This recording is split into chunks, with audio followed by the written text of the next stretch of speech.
Honk. Hey, that's what I'm talking about. What's going on, everybody? And welcome to Believe It or Not. I know it's hard to believe. It's hard to believe that this day has come, but we have returned for another gamebook illustration stream as we move into day 2 of Phantoms of Fear, illustrated by the extraordinary guest that I'm about to introduce to you in just a moment. So I'm excited about this. Effect Life will finally get to see Arvbot Plus used in its fully operational battle station is going to be represented in just a moment. So that's great. I should say very quickly, we were to play Middle Earth today, Adventures of Middle Earth, but we had a schedule conflict with Amel had to get traveling somewhere in unexpected fashion. And so we needed to reschedule because the next session that we have is going to be a big one. It's going to be, first of all, a quick flashback session with Tani and Bolo. And then we're going to be moving on from there into a new section of the adventure called Sleeping Dragon's Lie. So we felt that rather than start that and have one of us not be here, we would be back next month. And because next month is literally next Tuesday, March 1st is next Tuesday, that is when we have rescheduled for. So as of right now, the schedule is March 1st and March 15th as the 2 AIME sessions. So we will be back to you soon. Again, I apologize. Would have played last week, but I was having some issues last week and then this week. So it happens. But the good news is that TariToons and I were able to return with the power of Phantoms of Fear. Oh, my 12-month sub gift 10 months ago. Welcome back, Effect Life. That's awesome. Thank you so much. And so, yeah, we are back here with the Phantoms of Fear, and I'm actually really excited about that because it's been a while. I'm super excited to get back on the wagon with this and get back into playing with you, chat, making the decisions. Before we get there, just a couple of reminders about ways to support us on the channel. If you haven't done so already, please follow the channel. Please check out our YouTube with !ArvTube. Discord is !ArvCord. Twitter is !ArvTweets. And the website is arvaneleron.com. Please sub to us over on the YouTube channel. We're making really good progress over there, but we need to get up to 1,000 subscribers. We're at 810 as we last checked. So anyone who can subscribe over there, it doesn't cost you anything to do it, but it really helps us out. So please make sure you do that. That would be much appreciated. On the financial side, !ArvTreon is the Patreon. You can see our wonderful mod, Arudinel, and all-around good person. Arudinel is putting up these links. Thank you, sir.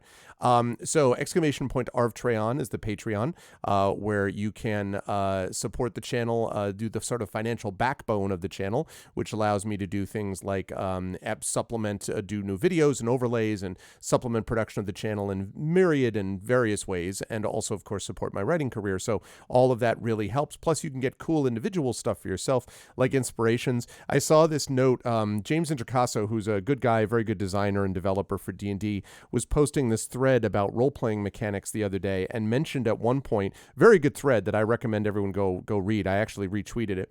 But at one point he said something like, blah, blah, blah, blah. And then he's like, and then inspirations, which are really so seldom used that it's almost like an optional rule. And I was like, I just had this image of how critically important inspirations are in all of our campaigns, and I'm like, I don't know, it's not the D&D I'm playing.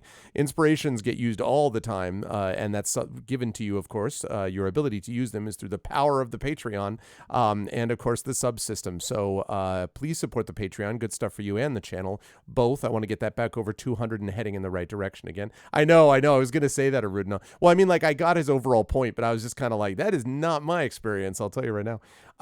So yeah, and then of course the subsystem, which lets you get those custom sub badges and emotes to use here, there, and everywhere across Twitch. I just couldn't. I was just kind of like, it's seldom used, and I guess his point was that there's lots of other ways to gain advantage, and disadvantage? And I was like, yeah, but not one that you can hold on to and be like, now I'd like to use it. I mean, even bardic inspiration is not the same thing as regular inspiration. You know what I mean? So yeah, no, exactly. I mean, like the inspirations are a valuable commodity, definitely on this channel. And then, as I said, the sub button, which really helps out those custom sub badges, emotes, and inspirations.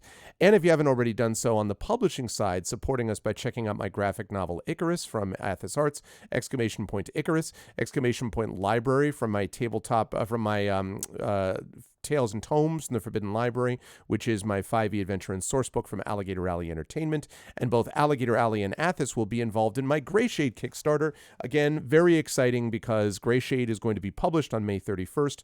The release date of Greyshade is that day, and then the backer kit for the Kickstarter will go live on that day. 2 weeks later, we will have the Kickstarter officially launch, and that will be launching the last 2 books in that series, Renegade and Heretic, and also releasing the tabletop role-playing game from Alligator Alley Entertainment, designed by Aaron Rosenberg with Rich Lesconflair Consulting, and also the audiobook by one Mr. Trendane Sparks. So very exciting. I'm really pumped up about that Kickstarter, and I can't wait for it to arrive and for us to be able to share this with you and with the world. So that's exclamation point Greyshade KS. And as always, exclamation point BLM, Black Lives Matter, very important to affirm and assert the significance and importance of Black lives. I note with satisfaction that the killers of Ahmaud Arbery were found guilty today of federal hate crimes.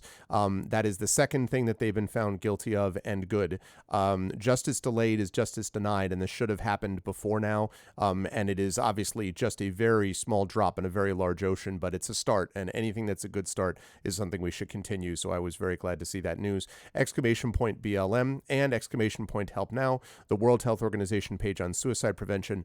Very important to reach out to others when you need help and to reach out to others when they need help as well. Quick schedule note, Terry and I will be with you over the next couple of hours, and then tonight at 4:15 p.m. Eastern, we will be back with Talisman Adventures, and I'm happy to say that Talisman Adventures is also not only making its return after a month off, but is making its return with a new player. We have found a new player who is stepping in now that Tasty Chai has had to step back.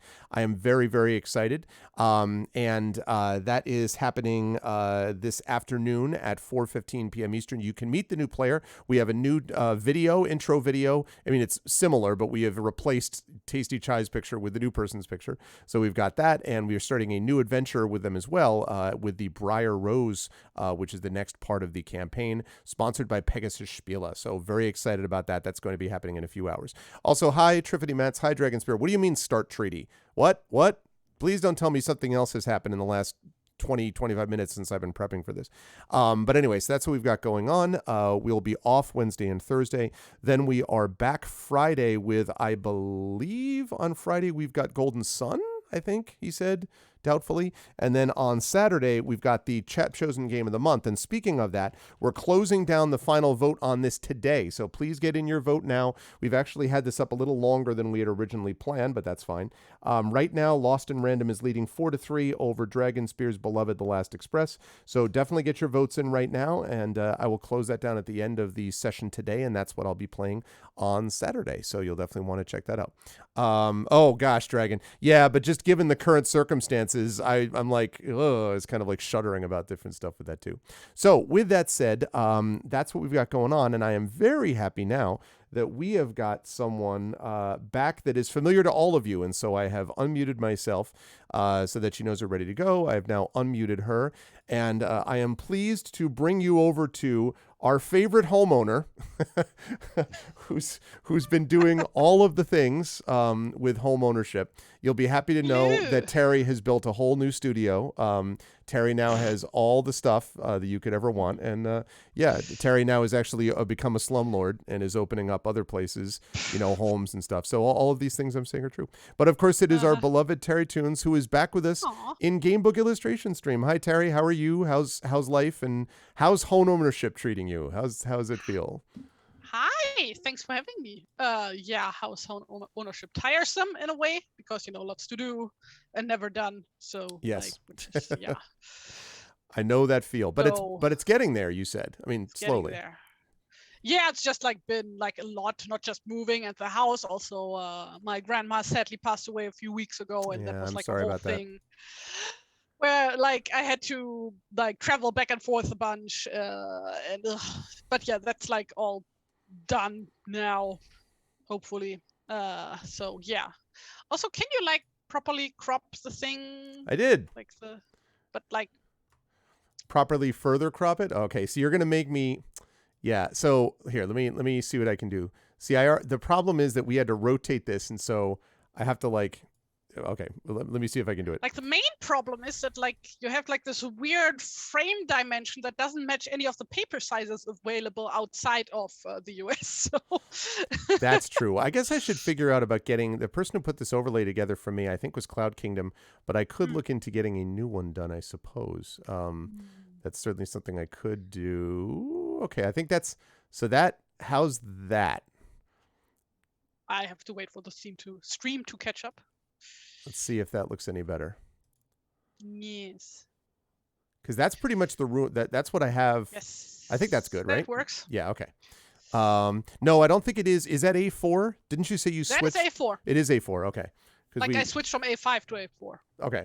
Right. Because we were doing this differently. So, and we had to rotate this chat when we did this last time. So I had it that way. So my arrow on OBS is like this way. Anyway. But yes, you can see the Phantoms of Fear cover, which we've got here because we're returned to Phantoms of Fear. Now, I'm going to be completely honest, Chad, about this. So we last did this in October. And a quick check will tell you that is November, December, January, February. That is 4 months ago. And there's been a lot that's happened, you may have noticed, in the world over the last 4 months. And so I don't fully, I mean, we have notes and I know the save points and all, but I'm going to have to give us a little bit of a recap because I don't even fully remember exactly what we were doing in here. Except I do know certain things about the book. So, but before we start that, I guess we should first, Terry, figure out what music we're using today. So last time we used Dark Project, I believe. I think that's right. So, yes. AKA Thief. I don't know where the game is called what. I just know it has like 2 different names depending on where you are. No, you're right. Thief, the Dark Project. So I'm thinking. No, in German it's just Dark Project. Oh, it's just Dark Project. Yeah. Oh, yeah. It was for us. It was Thief: the Dark Project. I wonder if okay. The second one was Thief 2: The Metal Age. Was that? That was just Dark Project 2. That was just Dark Project 2. Okay. And then it was Thieves 3. Which, because that is not confusing or anything. That was in here. That was called Thief Deadly Shadows. Thief 3 was. So. Yeah, what else? I don't know. Like, spoopy things well enough. What about the reboot of Thief, by the way? Did that come to Germany, and do you know what that was called? Oh, I think that was also just called Thief. I'm not sure, though. Okay. Because that was like the 5 thing years is, ago. like, naming conventions have changed a lot since like game distribution has become primarily online via like download services instead of like buying boxed games, right? Physical copies. So they kind of like renaming games has like kind of become less of a thing unless it's like a literal translation of the name, or it's like a kid's game. Yeah, we were talking about the title of the Warlock of Firetop Mountain, which is in German. Der Hexenmeister vom Flammenden Berg, which literally translates to the Witchmaster from the Burning Mountain, or Inflamed Mountain, I suppose is a better translation. I just was pointing out that Hexenmeister is like, that's as metal as it gets right there. And so Terry was like, well, actually it's German black metal, which is terrible. And then like went into this big thing about like, whenever I make that joke with anybody else, Terry gives me 75 variations of metal. Before I piss off any black metal heads who happen to like any German black metal bands, no, there are obviously also good German black metal bands, but like the ones that you hear about tend to be the cringy ones because those are the ones that are memed about a lot. Like it's like this one called Black Metal is Krieg. So that's like one of the meme ones, and oh my god, it's so terrible and so funny. so dumb. So not cringy black metal is what we're talking about. We want non-cringy. Oh, black metal is cringy, but sorry, a draft in oh god. In fact, that says not now scared away the one other metalhead in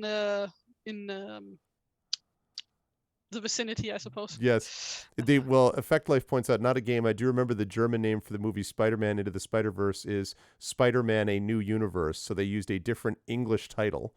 Oh, that happens a lot with movies, actually. There's like a whole thing about that because apparently there's this really weird law specifically just for movies that get published in Germany. Really?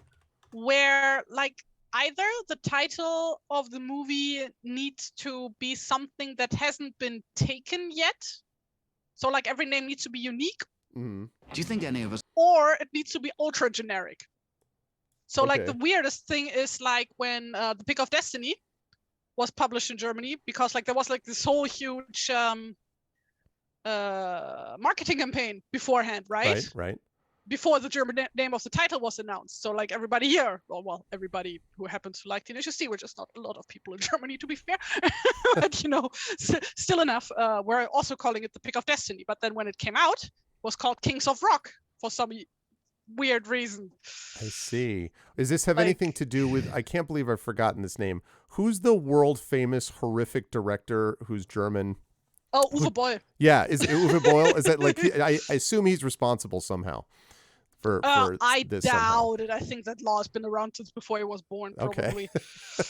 I just assume that anything involving Germans and film has something somehow circles back at some point to Oh Uwe yeah, Boll. like He when in is- doubt, just blame Uwe Boll. Blame him for everything. So, all right, I'm going to say we do the Thief 2, the Metal Age soundtrack, and I'm going to put that in chat for you right here. Oh yeah. So just put it in there. And all right, chat, we're going to fire this wait, up. We're where? going to get this Oh, there. going. I put in, you got it? Yeah. Okay. I'm going to start this up here. Oh, too loud. Thief 2, Metal Age soundtrack. Okay, there we go. Now we should be speaking okay. of thief, the word, and like weird German translation, when I first got into D&D, I think my introduction was a pirated copy of Baldur's Gate 2 in English, but I didn't speak any English at the time, or barely any. Oh, really? So I started playing that, not understanding a single word that was happening, but I did remember the word tiefling popping up. And somehow that got stuck in my head because tiefling is a German word. Right. That's right. Yeah. And so I like, for some reason, I thought like tiefling means like the English word for that would be deepling because tief means deep. And I'm like, and then it wasn't. And like, I'm still really confused about that, even though it's been 20 years or something. This explains so much about your later development, though, Terry. The fact that you saw Baldur's Gate and picked up Tiefling, and that was the Yeah. inspirational that influenced your life. Hey, Hillness. Good to see you. No, I saw you. Good to see you, Hillness, and good to see Wait. everybody. No, the very first time was Baldur's Gate 1 when we got like a used copy of it. Okay. When I was like 12 or so.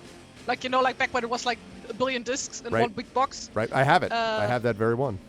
Like that was actually the German translation, but like the thing is that the game is like super not beginner friendly, right? Like you really need to read the True. manual and stuff like that. So like for some 12-year-old kids who are like used to just playing Counter-Strike all the time, this was a bit too much. That's funny. So we played that, died, like we're like killed by a bunch of gibberlings outside Candlekeep, and I haven't picked that game. Like I only picked that game up again like 10 years later or so.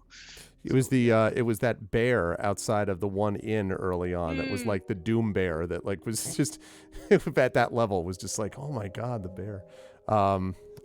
Good memories. All right, chat. Let's get into Phantoms of Fear. Now, in our last session, which was, as I say, some months ago, we discovered that we are a wood elf here, and our wood elf actually is Grendel Flutterbane. And the gods have come to us in a dream to take on the might of Ishtra and his growing force of evil creatures. Because in a dream, we learned that at this moment, deep beneath our home in the Affin Forest, a cruel army is being assembled by Ishtra, and we must penetrate this force before its strength becomes invincible. As a demon prince, Ishtra cannot be killed by a weapon of any earthly race. Even the most magical sword of the High Elves would have no power over him. So what effect can we, with our lesser powers, have on him? The answer to this lies in the Wood Elves' art of dream control, which could give us certain important advantages and allow you to cast spells at vital moments in our adventure. And specifically, in this case, what we're talking about is the deities of our people communicate through dreams. They tell us what to do, although sometimes the instructions are open to more than one interpretation. concentration. They refresh us. They restore our powers, which allows us to cast spells and be an effective dreamer.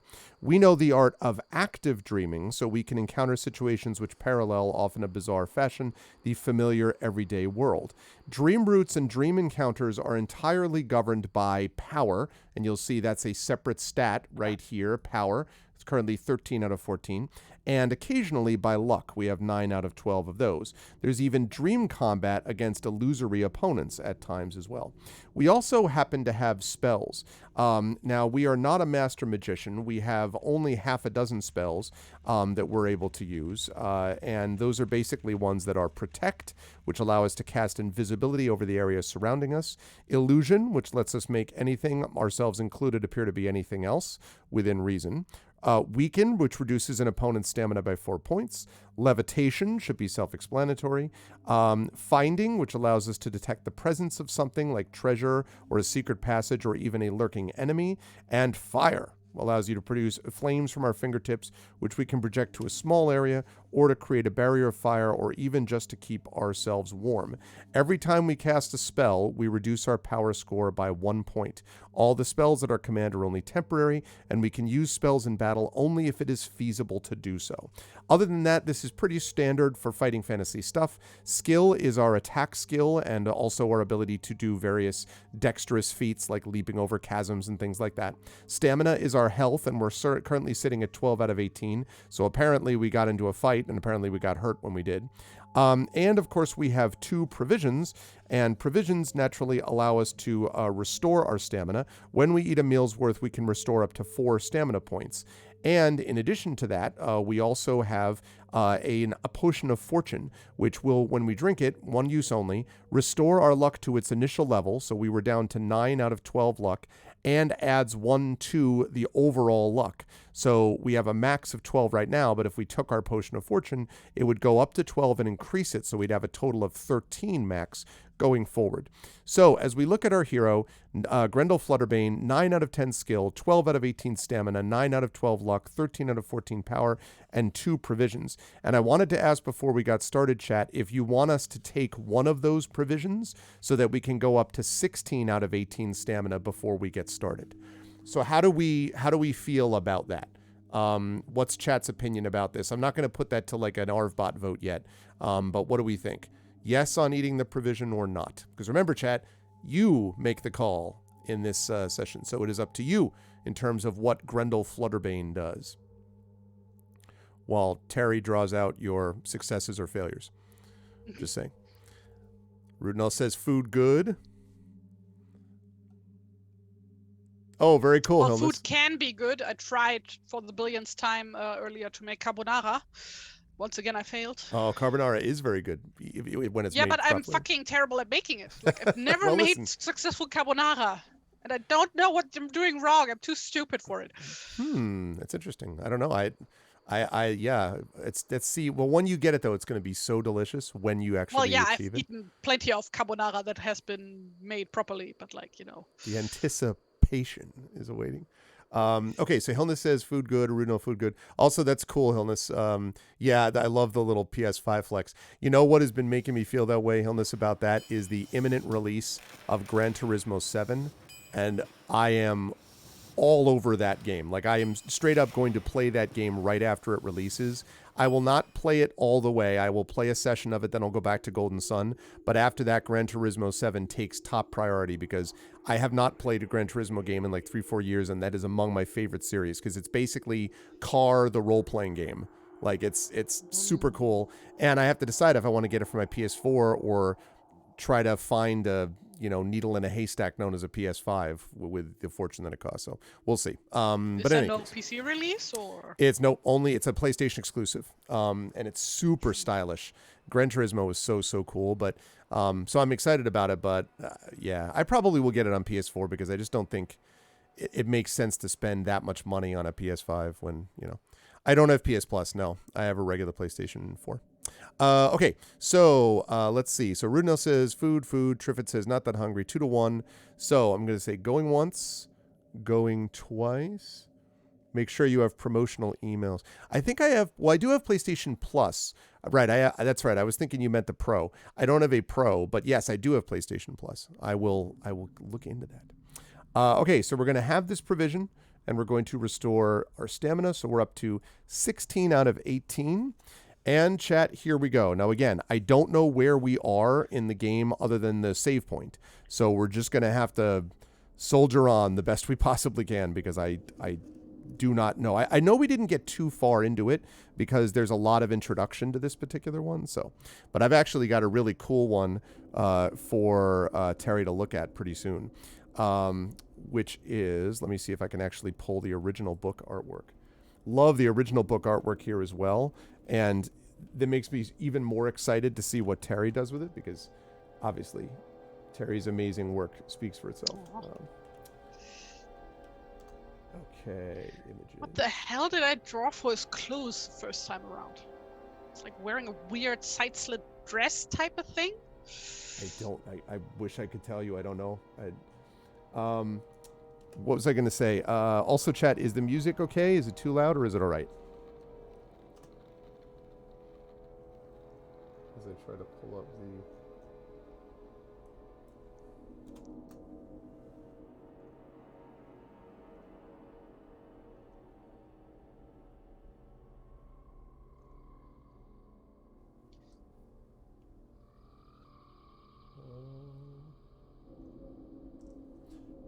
Looks like I may not have this illustration. Okay, so that's fine. I will... That's fine. Okay. It's a bit low. Incredible. I'm so excited that for a change, this is too low. Okay, how's that, chat? Better? And it's supposed to be, not too high, but... Better? Yes? No? Maybe so? I never exactly rude. No, right. Okay, here we go. So, for a while, you sleep dreamlessly, but toward dawn you start to dream. In your dream, you are crossing a vast icebound plain. A bitter, merciless wind howls down from a mountain range ahead of you and cuts through your clothing as if you were naked. Then your sight of the mountains is cut off by a blizzard. The snow, driven before the wind, stings your eyes and blurs your vision. The howling of the wind changes its tone and becomes both more definite and more sinister. A bulky form seems to be solidifying out of the falling snow. You will have to fight this snow ghost. It has a power score of 14. And here, chat, is what the snow ghost looks like. And I am going to... Actually, I'm going to go to my main screen for a minute. Like this. Give me 1 second. I'm going to do this so you can see the full might of this ghost. Okay, here we go. There is the snow ghost. Ooh. Good stuff. Spooky. Yeah. Okay. So that's what we've got. Okay.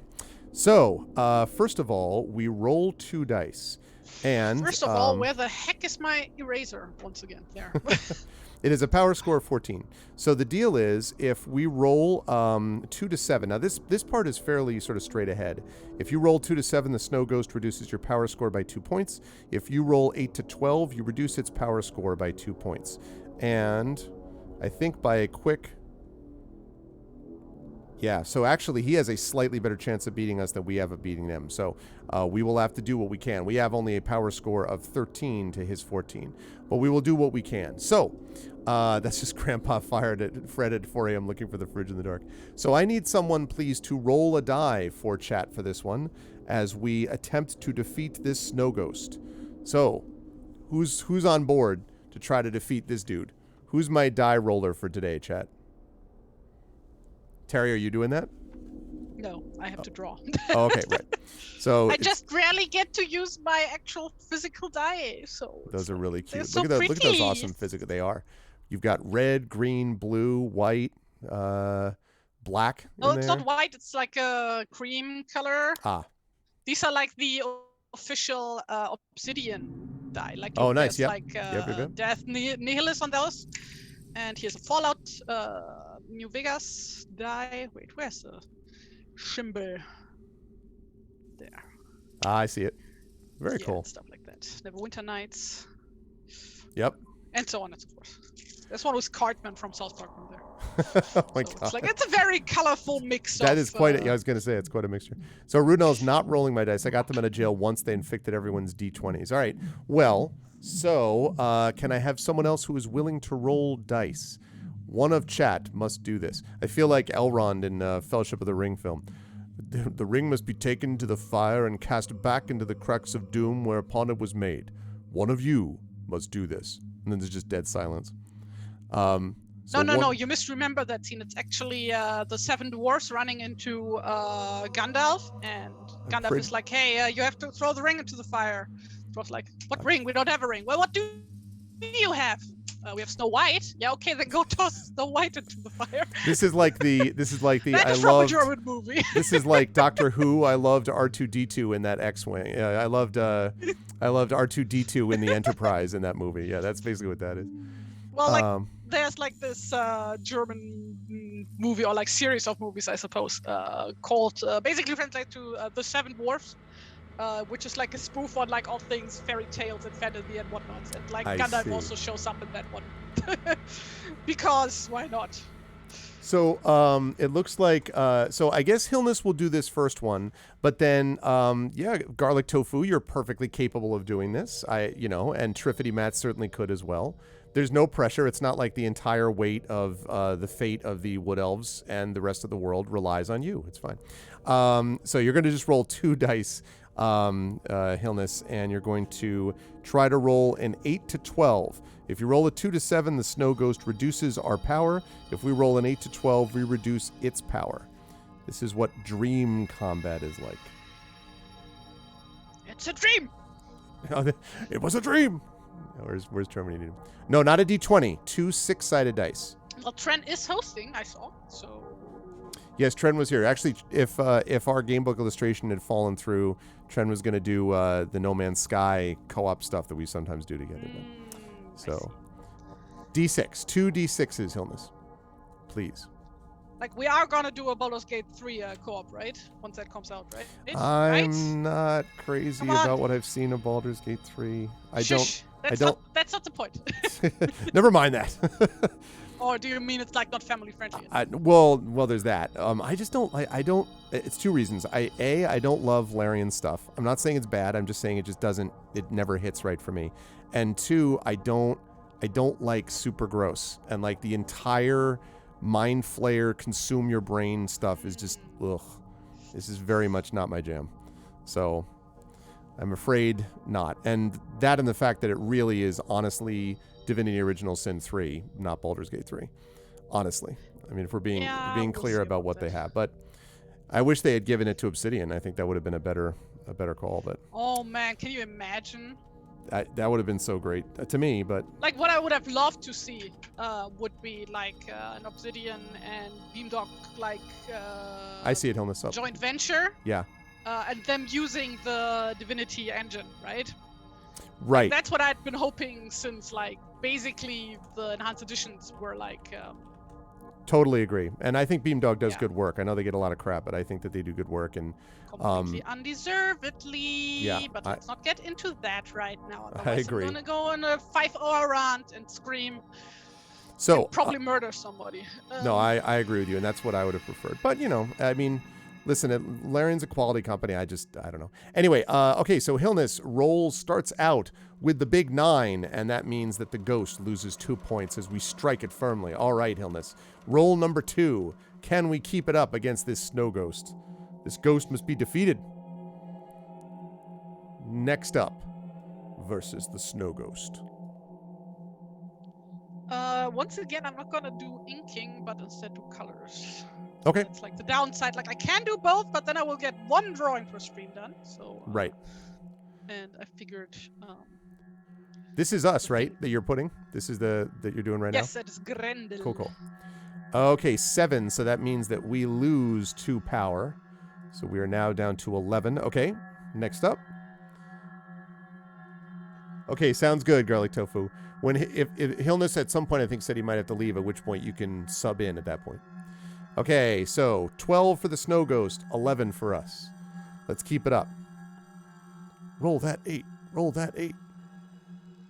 Oh, speaking of Grendel, can I say a very odd and very controversial opinion? Okay, sure. While we take another power I hit. actually like that 3D animated Beowulf movie. It's like one of my guilty pleasure movies that I've probably watched it a dozen times by now. That's okay. Look, everybody gets to have a wrong opinion, and that's yours, Yeah. so that's totally fine. But the thing is, I never knew who the people were who worked behind that movie until last year, where I learned, oh, Neil Gaiman wrote the script, wrote I know. the screenplay for that one. I'm like, oh, that explains why I like that movie. And it was Zemeckis. Yeah, I mean, it's funny because I teach Beowulf every year, and Angelina Jolie in high heels for Grendel's mother is just what. I wish they would just do the poem is a really, really exciting story. Just do that first, and then you can do whatever all this other stuff is. So anyway, 4 + 6 = 10 is a hit. So we are sitting at 7 power for us, 10 power for the Snow Ghost. Let us fight back, chat. Dream harder, Hilness. Dream harder. Dream hard with a vengeance. 4 + 1 is 5. That's not dreaming hard, Hilness. That's dreaming soft.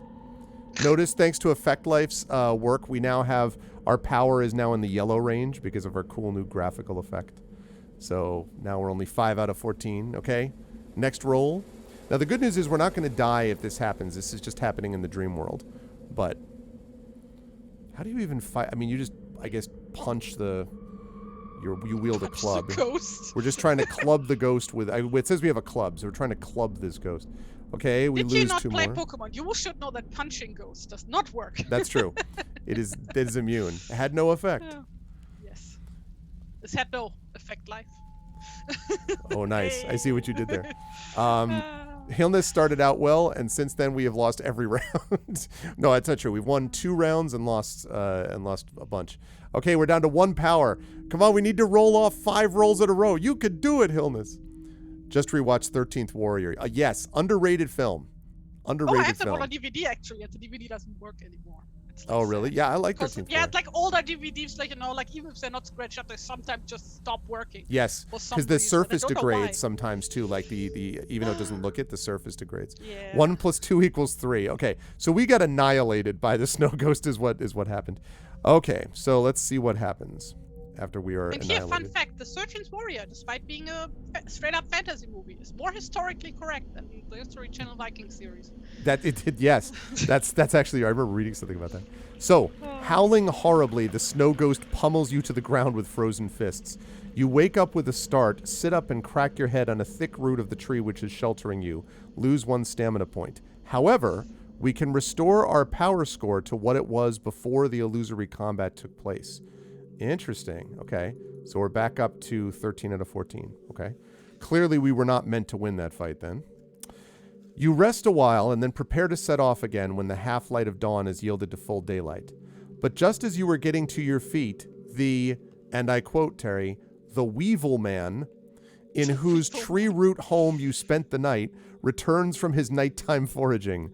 Weevil Men are mutants which are so misshapen as to resemble a cross between a beetle and a human.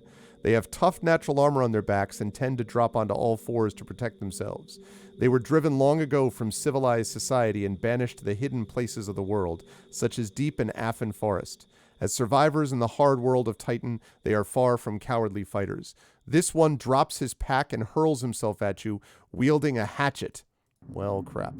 All right, it's the Weevil Man that we must battle now. The good news is this Weevil Man is not as powerful as the Snow Ghost that we just fought. However, if we lose to him, we die IRL. So we need to make sure that we die IRL? I hope not. My boyfriend would complain. Yeah, no, that would be unfortunate. What's up, Aaron? Thank you for the resub. 27 months. Thank you so much. That's almost a year, said the memester. Thank you, Aaron. I appreciate it.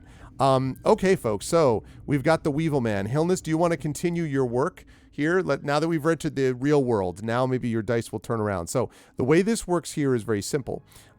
You are going to roll 2 dice, and you're going to add that to our skill, which is 9. Then I'm going to roll 2 dice and add it to the Weevil Man's skill, which is 8. The higher skill takes 2 points of stamina from the other one. Although there is a little bit of a wrinkle when we hit the Weevil Man. So we'll talk about that when we get there. So I'll catch up with you long timers, I tell you.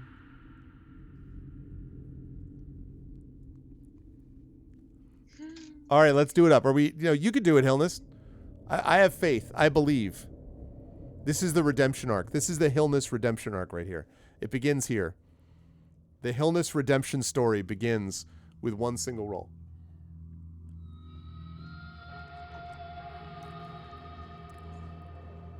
This music's actually perfect for this game.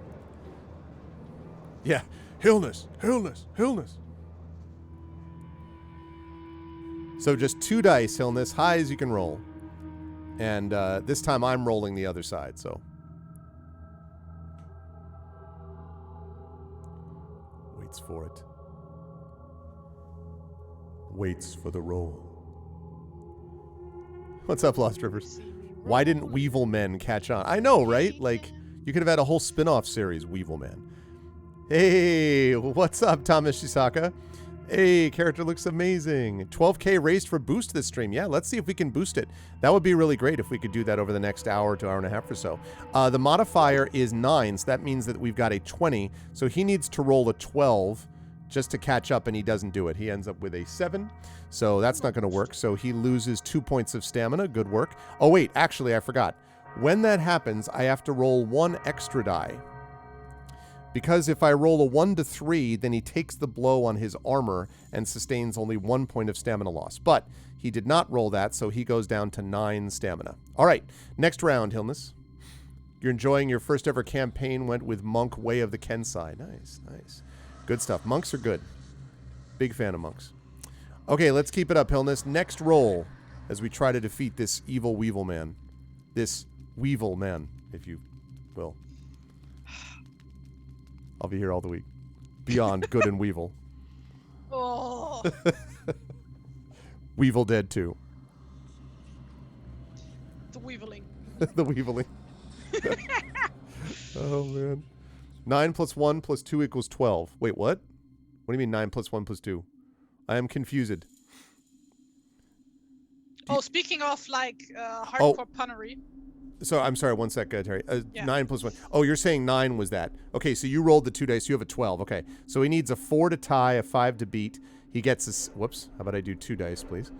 He gets a 8. So that means that 8 plus 8 is 16. So we get hit for 2 stamina points. Okay, next roll, Hillness. On you go. Nietzsche's lesser-known work, Beyond Good and Weevil. Very nice, very nice. Hey, Prince Justin, what's up? Okay, you're not really here. We understand, but still, it's nice to have you. Sorry, Terry, you were saying. Yeah, speaking of punnery, so like, you know, like how in our Adventure of Middle-earth games, like half of the game time is just us making bad horse puns, right? Yes, of course. Yeah, so like in my other game, I'm playing a paladin and like I'm finally level, what is it, 5? When you get, what's the spell called? Where you get a mount, summon, blah, blah. Well, anyway, there is a horse summon now. mount, yes. Yeah. So my character has a horse now, and of course, the first thing that starts is all the bad horse puns, and I wasn't even involved in that. It was just the other players. You were just there, sure. You were just part of the process. I joined in, but like, you know, I didn't start it. Yeah, right. Yeah. You didn't start the fire, whatever. But the point is, so that hit, by the way, Hillness. But then we took the blow on his armor, so he's down to 8 stamina. So on we go. Next roll, please. Did I ever have a session as a DM of destroying a character from the start of the encounter with 2 nat 20s? That's what happened to me. It got destroyed. I have had definitely 2 consecutive nat 20s. I've had 3 consecutive nat 1s as a DM once in my career. But usually it all balances out in the end. So, okay, 16. So 5 plus 2, 16. So he needs to roll an 8 to tie, a 9 to beat. And he rolls a 7. So he loses. Now I roll 1 die. He did not land on his armor, so he loses 2 stamina. Okay. He's down to 6 stamina as we're beating this beetle. Taking down this beetle. We just hammer away at him and he starts to whimper. Penny Lane is in my ear. Shut up. Beetle. Okay, next roll, please, Hillness. Let's see. We're looking at a 9 plus 5, 16. I think that was the next roll. Was it a 16? 16. Okay, right. I think that was right. So an 8 to tie, a 9 to beat. 15. Okay, there it is. So 7 to tie, 8 to beat. And that's a 7, so that means it ties. So no damage done by either side. Okay, on you go. Next roll, Hillness.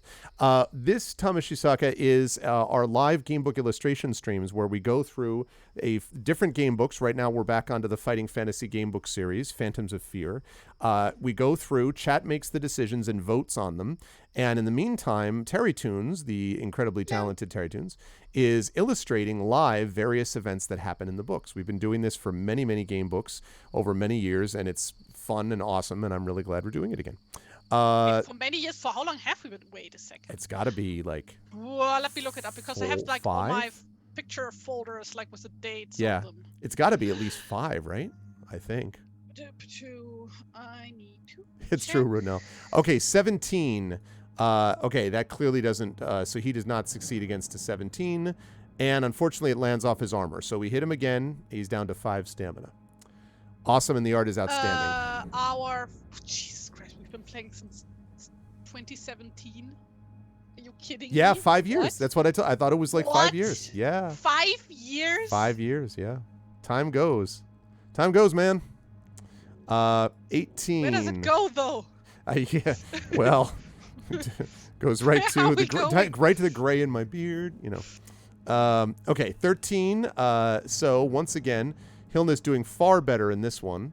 And he's down to 4 stamina. He's taken a couple of blows on his armor, but we're beating down this Weevil Man. All right. Keep it up here. Keep it up, Hillness. Let's do this again. Let's make it happen. And I'm glad that you like the art. I agree, Tommy Shisaka. And as Arudno has been kind enough to post, go check out Terry's Patreon and go support Terry's stuff. TariToons also does heraldry, but the point is all great art. Oh, and Terry also, he said now, just remembering, has got to go do, is going to be doing some new emotes for the channel that are subscriber emotes.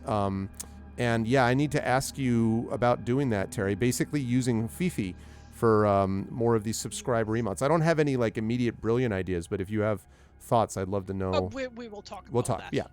Cool. Okay. He has natural armor. Indeed, he does. 19. This is great, Hillness. Keep this up. I love to see all of this. His 8 is useless against that. But he rolls, and we hit his armor again. Man, it's like trying to crack the shell of this thing. Okay, he's down to 3 stamina. 3 stamina. We can do it. We need a high and a GG. Oh, that's true. We do need an Arvany high. We need a picture. Actually, one thing for sure is of Fifi waving, like saying hi to people. Aww. Totally need that. And then a GG. That's true. We also need a kind of like, you know, some version of Fifi GG.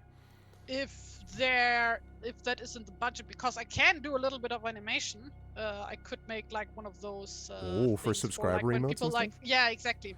Like when people subscribe, that like I know a lot of channels have like little animation playing on screen then. And I think it would be in the budget depending on like that'll be $500 per emote. Like as long as we can. Yeah, no, I mean I would love to do it because I do want to roll out those subscriber emotes for sure. Yeah, like that, like Dragon. Just saying, it's not gonna be like professional levels of animation. Like I'm not that. Excuse me, you're a professional. Okay. You're doing yeah, but it. like not as an animator. Yeah, but look.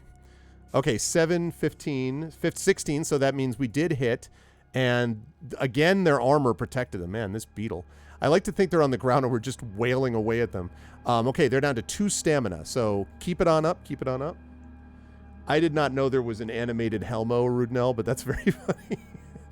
Okay, 16, which means needs an 8 to tie, a 9 to beat. Instead, he gets an 11. Oh my goodness, so he does hit us this time. And we are down to 11. 11. I love that so much. That's good. Down to 11. Okay. We are down to 11. So next roll, please, Illness. You don't think this metal die could roll low? Don't tempt it. Okay. Just draw the same thing 100 times, just a little different equals animation. Says to you, Terry. I mean, not wrong technically. 15. He rolls a 2. Okay, that makes up for the last one. And he takes it all. All right. Squish. Ichor pours out of the Weevil. No, I'm just kidding. We squish the Ichor. Good work, Hillness. See, that's all you needed was just to get out of the dream world. I thought the Weevil. Well, we squish the Ichor and then again squish him. No, you're right. You look in the Weevil Man's pack to see if you can add to your store of provisions, but the crawling, maggoty contents make your stomach heave. Okay, that's really terrible. You may take the hatchet, however, if you want to. Chat, can I assume we're going to take the hatchet? Is that fair to say? We can take Aren't the we hatchet? like supposed to bury the hatchet? Well, then we'll take it somewhere and bury it. Exactly. Ah. Bury the hatchet. Okay, sounds good. Garlic tofu will be up. Thanks, Illness. Good fight. It's a death metal die. Tends towards bass more than screamo. So, give us a sense of chat. Give me that vote, please. This one is just a yes and no vote, so no need to use ARVBot yet. Are we taking the hatchet or not? We already broke in, murdered him. I mean, look, did we really break in? We just slept outside his house. That's like some dude sleeping on the sidewalk outside my place, and then I come over and get angry at him. I mean, like... Oh, you mean like business owners who put like those absolutely horrible spikes in front of their stores so that like homeless people don't sleep there? This is what I'm saying. See, I wouldn't do that. So, okay, so Aaron says yes, take the hatchet. I'm angry again. We need to bury the hatchet. Bury the hatchet. Okay, we're taking the hatchet according to Aaron. Anyone else weighing in? Hatchet yes, hatchet no. Hatchet yes, hatchet no. Going once for the hatchet. Going twice for the hatchet. And okay, sounds like people are on board with us taking the hatchet. Okay. The morning passes without much incident, but you notice how the further west you travel, the more cautious the forest wildlife becomes of any intrusion, even that of a wood elf who is normally considered to be just another denizen of the forest. This gives you confidence that you are heading in the right direction. Wait, what is our quest again? I forgot. We have to we have to basically find a way to defeat what's his name? Ishtra, who's the demon prince. And so we need to find basically a way to stop him from assembling this army that's going to take over the world. At least that's the theory. Okay. In the late afternoon, you start to climb a range of hills which are just as thickly wooded as any other part of Affen Forest. Add 1 luck point for getting this far through the forest. Hey. The rock of the hills is exposed in places. Boulders litter the ground, and you pass quite a few small caves. You realize that it would not take much searching to find one large enough to spend the night in. Will you do this or not? Okay, so again, chat, up or down vote here. Are we going to... In fact, where's my polls thing now that I look at it? I forgot I can do this with ARVBot, so give me a second. Polls are usually found in Poland, I'm pretty sure. I see how you're doing. Listen, right now. I bet Poland is thinking a lot about things at the moment in their current circumstances. Dude, like all of Europe. No, of course. Okay, chat, so here we go. I'm going to open this poll. So do we look for a cave to sleep in or not? I'm going to open the poll. Vote 1 means yes, we are going to sleep in the cave. And vote no means no, we're not going to try to find a place to sleep. So vote 1 to find a cave to sleep in. Vote 2 not to. Before bear. I know, right? Bruno says yes. Fekle says yes. Looks like says no. Chat is fairly thoughtful in considering about this. Sheriff is like, yeah, we need to do this. All right, I'm going to last call here. We already slept in one home uninvited. Kill the owner. Maybe we can get another weapon. Maybe that's all this is just collecting all the weapons of the dead creatures whose homes we sleep in and then kill. All right, going once. Going twice. Chat is consistently hungry and tired. Hey, listen. Same. Same. Okay, so the answer is yes. We will vote for this. The ultimate power of fantasy is to not be hungry and to not be tired all the time. Exactly. That's really the escapism of it, actually. Yeah. Okay, you soon find a suitable cave. You can see far enough in to tell that it's not occupied, because that never worked out badly for Gandalf and the Hobbit and the dwarves in the Hobbit. At least not by anything visible. But there are also signs that it has been recently used by some animal. Gnawed bones litter the ground, and there is a lingering but unfamiliar animal smell. Will we spend the night in this cave, chat, or look elsewhere? So again, I'm opening up the poll again. Will we spend the night in this cave or look elsewhere? What would you like to do, chat? I need the different brush. What are we looking at, chat? Everywhere. This is like Zelda with a dark twist. We break in, smash their things, kill them, and then march on the great hero of the I'll story. be right back. I need to get new water because it's all on the floor now. Uh-oh. All right, sounds good. So chat, vote. So our vote is here. So again, what we're looking at here is, are we going to stay in this cave or not? So please vote yes if you want to spend the night in this cave, or please vote no if not. It's an animal. It's likely edible. Or am I more hungry or tired? It's a good question. I mean, our stamina is at 11 out of 18. So again, we could, depending on how things go this evening, we could, welcome back. Depending on how things go this evening, we could have our provision tomorrow, our last provision, and take back some stamina. So we could do that, but hopefully we'll get some stamina tonight. Yes, I can repeat the description. So it says that it's not occupied, but there are signs it's been recently used by some animal. There are gnawed bones littering the ground. There's a lingering but unfamiliar animal smell. That's just red flags everywhere, you know? That's what makes me think that probably it's fine, right? They over red flagged it, maybe. Ooh, that's like reverse psychology, I see. There's just, it's a complete guess, but... Oh, like the actual thing that's going to happen is because we are going to stand here forever thinking about whether or not we should go in. By the time we do go in and do have a sleep, like we will sleep in and then run into the owner in the morning, because exactly. we slept in. If we would have gone immediately, then all would have been well.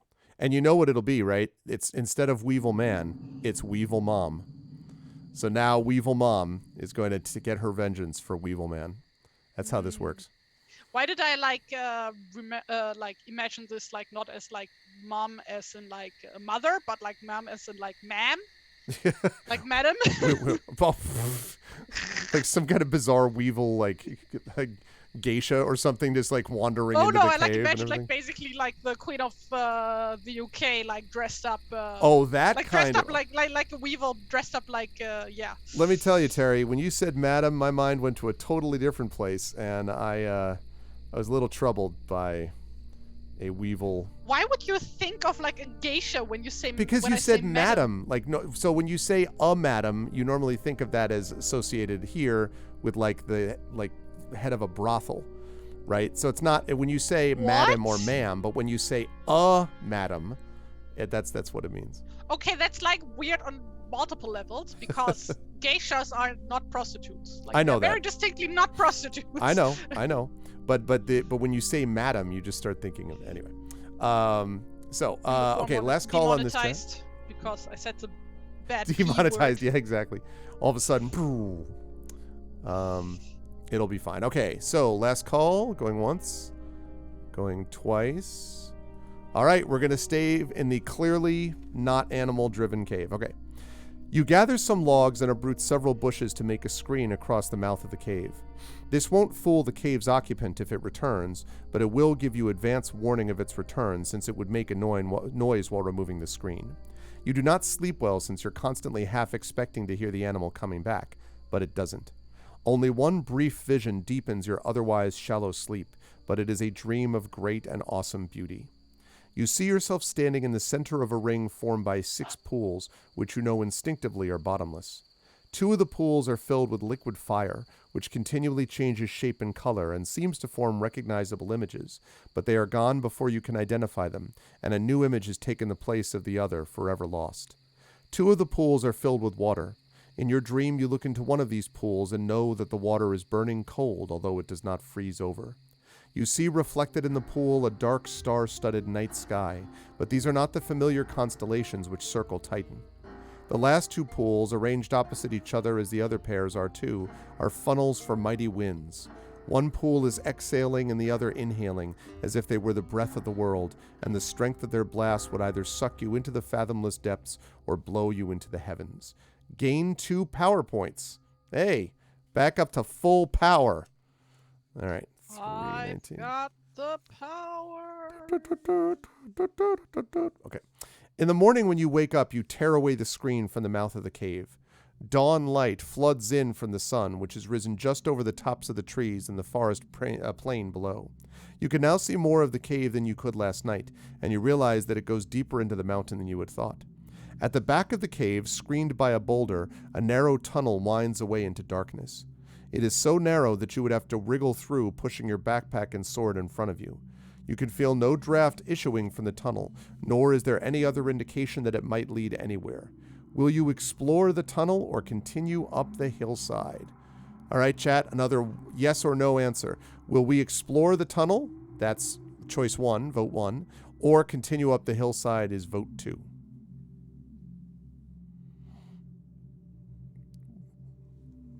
Vote 1 to explore, vote 2 to continue.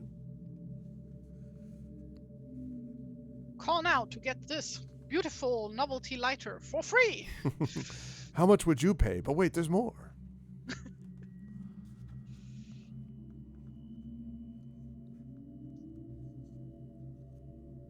Okay.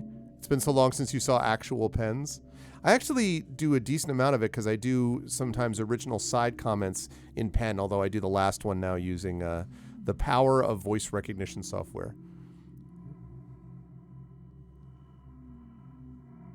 What happened? What happened? What's up? Arguing with a Rudnell about what?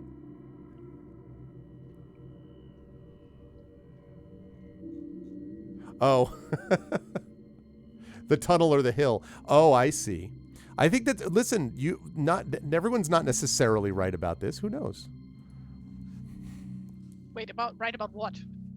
What's the topic? I'm not following. Yeah, I she can't was look saying at the that chat and draw at the same time. she was saying that a Rudnell, she was debating whether to go up the hill or to go through the tunnel, but a Rudnell voted to go up to go in the tunnel. So she's like, "Do you go against the mighty Rudnell? Do you disagree with the Rudnell?" This is really a hill you want to die. Exactly. Wait, Terry does color, Big Boss. Really? Really? How about that? Look at that, too. Flames. Grendel Flutterbane. Okay, so I'm going to close this off because it looks like everyone has decided we're going to explore the tunnel. Quick side note to chat. If there was a tunnel that was only big enough for me to wiggle through, 100% not doing that. I'm just going to tell you right now, that would not be something I would personally do IRL. But as a wood elf in a dream space, that's fine. Now the question is, We are a wood elf, not a tunnel elf. not a tunnel elf. Will we cast a finding spell to see if we can detect any danger up the tunnel, or preserve our power and risk exploring it without foreknowledge? Now remember, finding spell costs 1 power to use, and a finding spell allows you to detect the presence of something, treasure, a secret passage, or even a lurking enemy. So, again, quick chat, a quick poll. Number 1 is we cast a finding spell to see if there's any danger up the tunnel. Number 2 is we go up there blind. Just push ourselves up there and just, imagine that it'll all be great. Mrs. Tunsel's like, I'm going to do that. Also, hi, Mrs. Tunsil.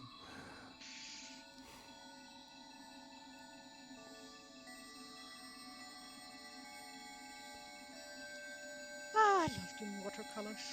Just so relaxing. Looks great.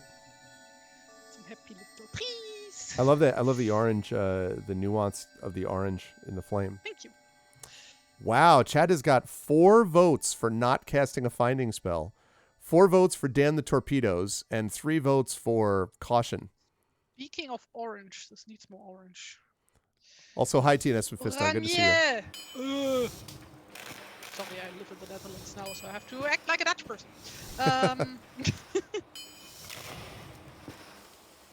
It's part of the law.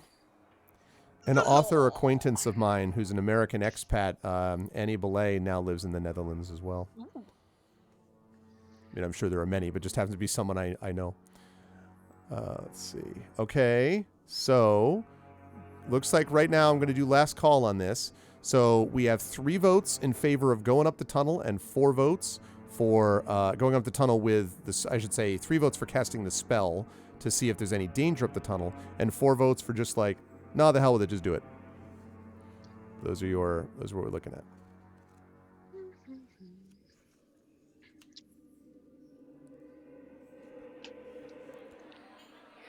Going once.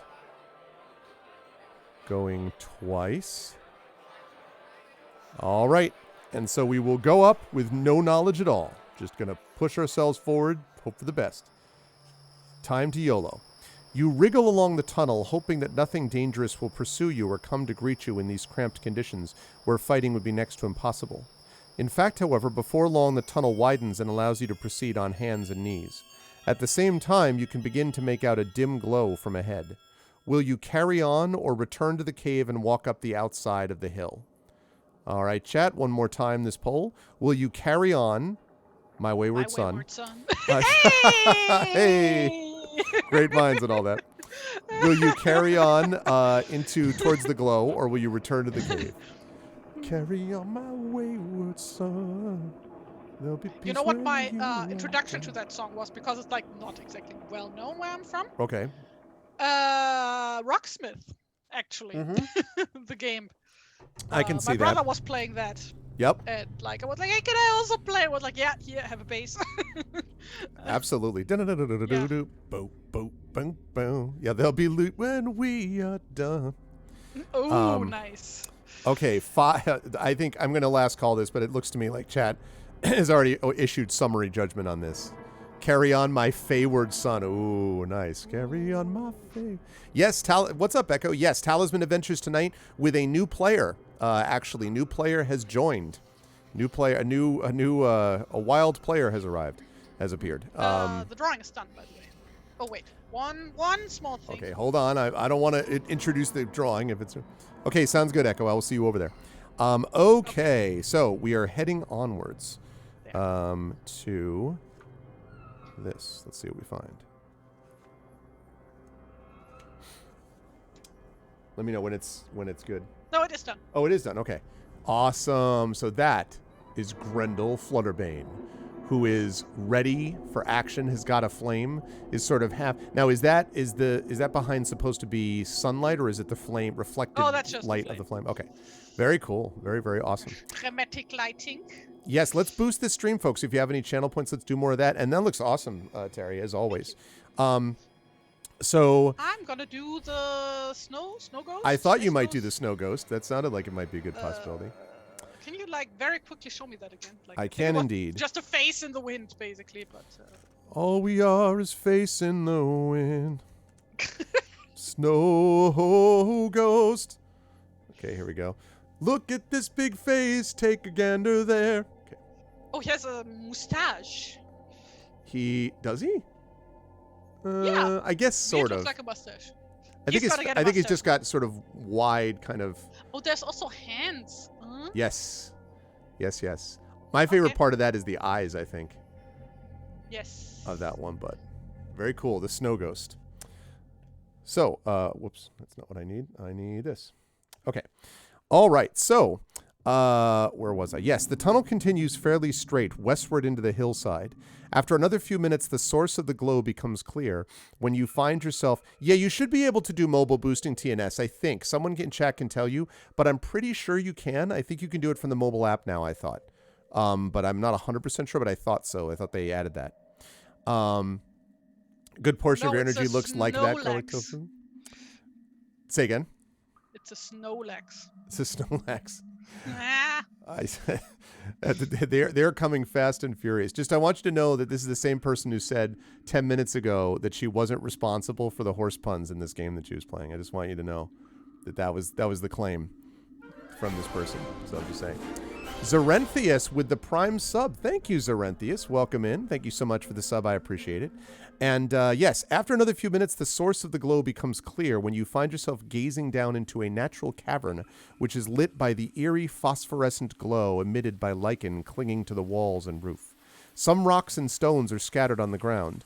They too are covered in the lichen, but the dull stone floor is completely free of it. The mouth of your tunnel is about a meter up one wall of the cavern. The cavern is not large. You could stand up in it, but it would not take you many paces to cross it. The tunnel continues on the other side. You boldly let yourself down into the cavern and immediately trip over an obstacle you had not noticed before, since it was tucked right underneath your entrance. It is the skeleton of an earlier traveler.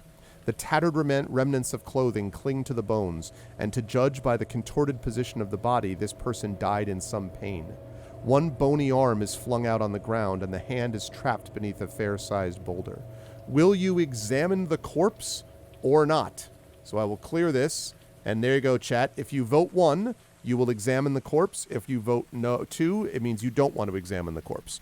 And while you're doing this, if anyone has extra channel points, please send them towards our channel boost, because we're very close to being able to boost this stream. So let's do it. Let's get this stream boosted and get more people over here. Boost this stream. Boost that stream. Boost this pun-driven stream. No corpse left unturned. Exactly. Nobody knows trouble loves you. Okay. It looks like chat, as I would expect, is mostly behind the let's loot the hell out of the corpse. I wait for a Rudenell's comments. Ooh, that phaser in the music, though. Roaring, roaring, roaring. Oh, I scroll up. Still say that's just Fred looking for the fridge in the dark. The rest is blank because he was usually naked at 4 a.m. and no human mind can retain that horror intact. Sort of like an elder god. Oh, you were talking about the loot thing. Ah, yes, that too. Okay, chat is clearly in favor of this, so we are going to say, we're going to go forward and say we are going to examine this corpse. Let's do it. There's a picture of this. Oh my goodness. All right, let me see if I can draw that up here.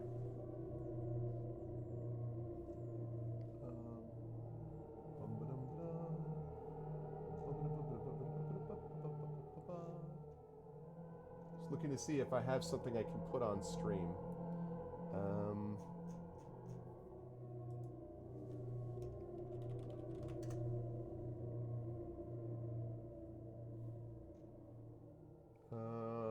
It looks like not. Okay, so that's fine.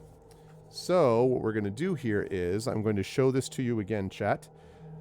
The most puzzling feature of the corpse is the boulder on its hand. And I'm going to show you what this looks like right now, chat. There is the corpse. You're about to yeet that bitch. Oh. No swearing, that boulder. That boulder. That's just German for boulder. Totally. Everyone Googles it once. Really. Now that guy's name is just like, hey, what's going on, everybody? He pondered the orb too long. Okay, so looked at it for too long. I love that meme so much. You have no idea. The orb pondering. The boulder does not look heavy enough to have trapped this long-dead traveler, so there are two possibilities. Either the lichen which covers the boulder is somehow deadly and caused this adventurer's death when it came into contact with his hand, or someone or something rolled the boulder onto his hand when he was already dead or dying. If you think the first possibility is correct, then you will take care to avoid any contact with the boulder when you examine the skeleton.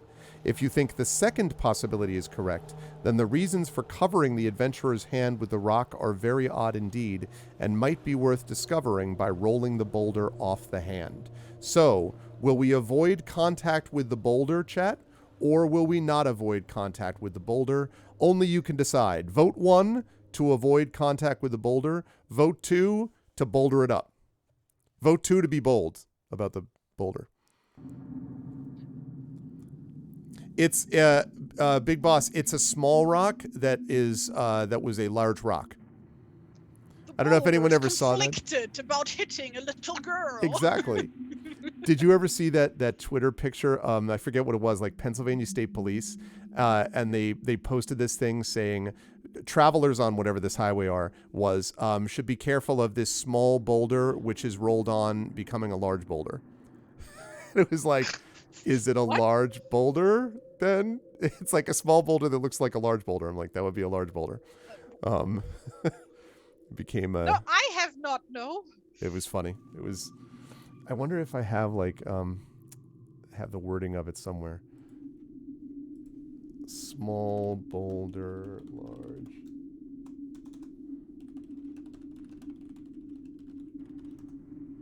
Oh yeah, a large boulder the size of a small boulder is completely blocking eastbound lane Highway 145. A large boulder the size of a small boulder. So good. Someone tweeted out, connected that with Ann Leckie, an author, and asked, is this Strength and Patience gone walkies? And they said, Strength and Patience is a large boulder the size of a large boulder. And then they had small bionicle Toa the size of a large bionicle Toa is completely blocking eastbound lane.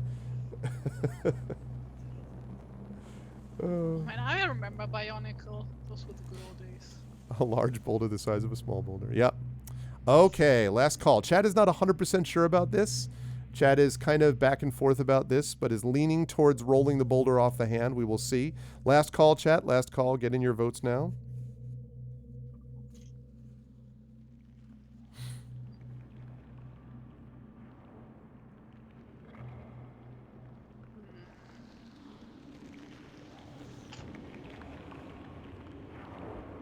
That snow boulder hasn't got a small snowball's chance in heck to become a big boulder. Exactly.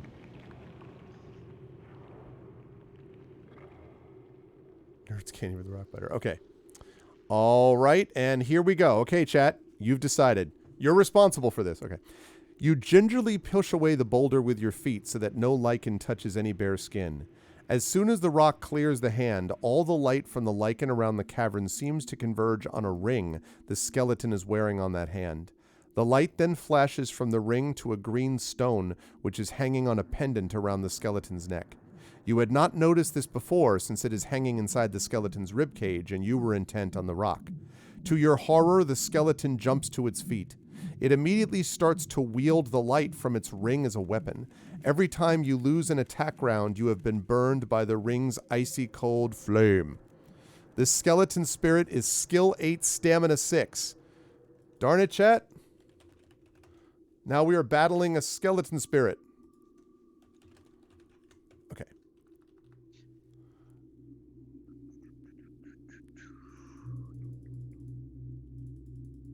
Okay.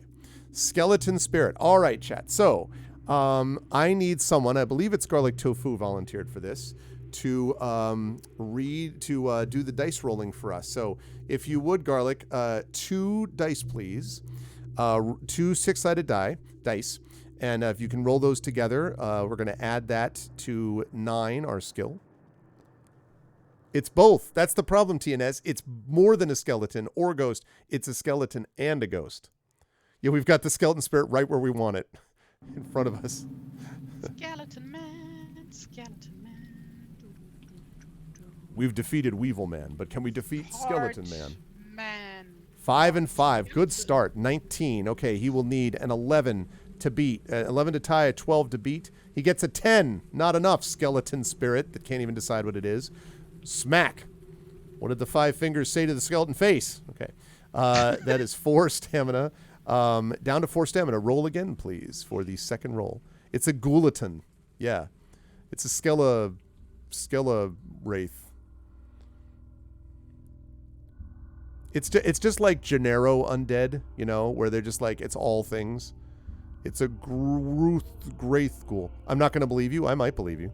I probably would believe you. Yes, you're well-documented honesty. Also, you're my publisher, and I'd like my book to come out.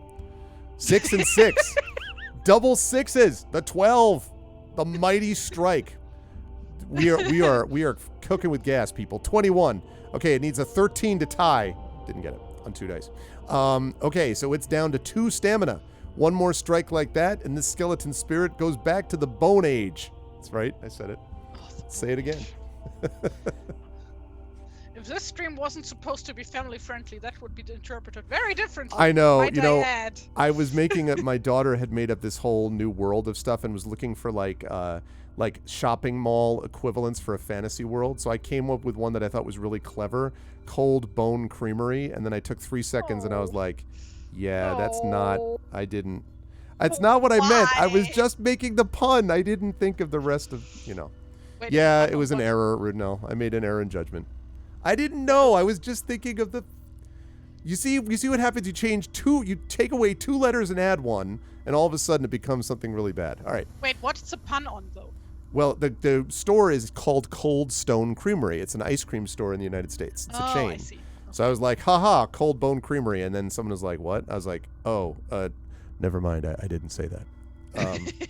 So, okay. So we're looking at a 7. A 7 plus 9 is 16. 8 to tie, 9 to beat. It gets a 7. And with 3 consecutive strikes, we send it back into the the nether realm, so to speak. The skeleton collapses back down to the ground, but we have only temporarily doused its evil light. Get this, Arudinel. You dare not touch the pendant or the ring, so you roll the rock back over the skeleton's hand and carry on down the tunnel. What do you mean I dare not touch the ring? It's a laser sword ring. You kidding me? Yes, I touched the ring, but we're not allowed to touch the ring. Lord of the Rings quote. Yeah, well, yeah. Yeah. See, that's what TNS said too. Professor. Oh, come on. Wait, what's like your official, like, what's it called? Title? Honorific? Do you mean for, like, at my university? I am a professor of English. I started as an assistant professor, then I got tenure and I was an associate professor, and then I was promoted to full professor, which they just call professor. So I am Dr. Gregory Wilson, professor of English. Esquire, MD. No, I made all that last part up. What does Esquire mean? I'm joking. I made all that last part up. From Bill and Ted, so I have no idea what an Esquire is supposed to be. Esquire is a lawyer. It's a person who has a JD, and they're known as Esquire. So I am not an Esquire, though. I just made that up. The ring is like, can't touch this. Esquire means I'm a square, maybe. Okay, so we did that. You cross the cavern, taking care not to touch. Oh, let me go look over the ghost. Look at this awesome ghost. That almost looks like vaguely like a dragon, a Chinese dragon. It looks like to me. Oh yeah. That's the really cool. mustache is what it does. Is what does it? Yeah. Super, super cool. You did great on that, girl. Like you three straight wins. And that looks. I also love the color on this, Terry. Very cool blue. Thank you. You cross the cavern, taking care not to touch any of the weird lichen. You have to get back on. We're being haunted by Wario. You have to get back onto your hands and knees to continue down the tunnel. But after another half hour of this awkward mode of travel, you start to detect fresh air, and soon you break out onto the western slopes of the hill. You stretch your cramped muscles and look ahead to the west to see what terrain you must cross next. The hill descends gently into a valley where all seems to be peace and harmony. The trees there seem still to be clothed in spring green. But this sparkling copse ends with shocking abruptness in a landscape which is unlike anything you have seen before, awake or in your worst nightmares. You realize that you are looking out over the blighted part of the forest which your dream revealed to you. It is considerably larger than you thought it would be. It stretches for kilometers in front of your eyes. Oh, damn, that's not good. For kilometers, you say? Yeah, so basically just half a mile. No, I'm just kidding. No, it's just like... Like you never ever hear like metrics in like English language, like I suppose fantasy literature. That's true, but for the game stuff they do though, because this was all British first, so they all meters, kilometers. They do more of that with these ones. Yeah, I'm just like really used to like stuff like D&D and whatnot. For sure, and having to switch it up. Is that? No, that's not the same thing. I don't think. Let me see if that's the same one. It's not the same one. Okay. So, chat, here we go. Empathy knows no distances, and as a wood elf, you can feel the pain of the suffering forest, even though you are still some way from it. What lies before your eyes is like a mockery of the forest you know and love.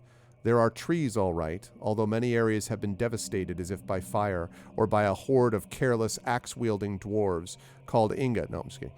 In contrast to the clarity of the air where you are, and in the pleasant valley below, the cursed region in the distance is shrouded by a murky haze, which rolls and seethes with a chaotic life of its own. But your observations of the scene are cut short by a sudden harsh cry, which rips the still air, silences the birds twittering in the trees above you, and sends a spurt of chill fear into your heart. You jump to your feet in alarm. Now, before I give you your choice, chat, I'm going to bring this up to show you the Blighted Forest. Ooh, which inviting. Is basic, just like Skull, Cthulhu, Swamp Thing, business stuff. There it is. Well, I mean, if it's Swamp Thing, then we don't have to worry, right? Yeah, if that Swamp Thing is one of the good guys. That's true, but what if it isn't? Okay. So, all right, chat. So the question is, will we run and hide from whatever vast being may be the source of this sound, or stay where you are? All right, so I'm going to open this up, chat. Are we going to run and hide from the being that made this harsh cry, or stay where you are? Vote 1 to hide, run and hide. Vote 2 to stay where you are.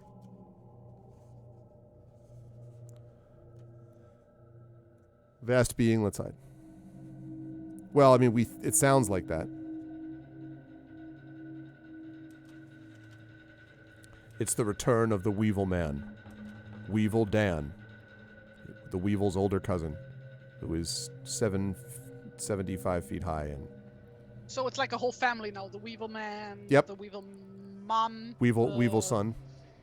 Weevil son. Weevil daughter. Weevil dog. It's Weevil's mother. That's what I'm saying. That's what I'm saying. It's Weevil's daughter. Oh, did you guys have Baba Papa in the US? Baba Papa. Do you know what that is? Baba Papa. Wait, might have had a different name. Wait a second. Do you mean Babar, the elephant?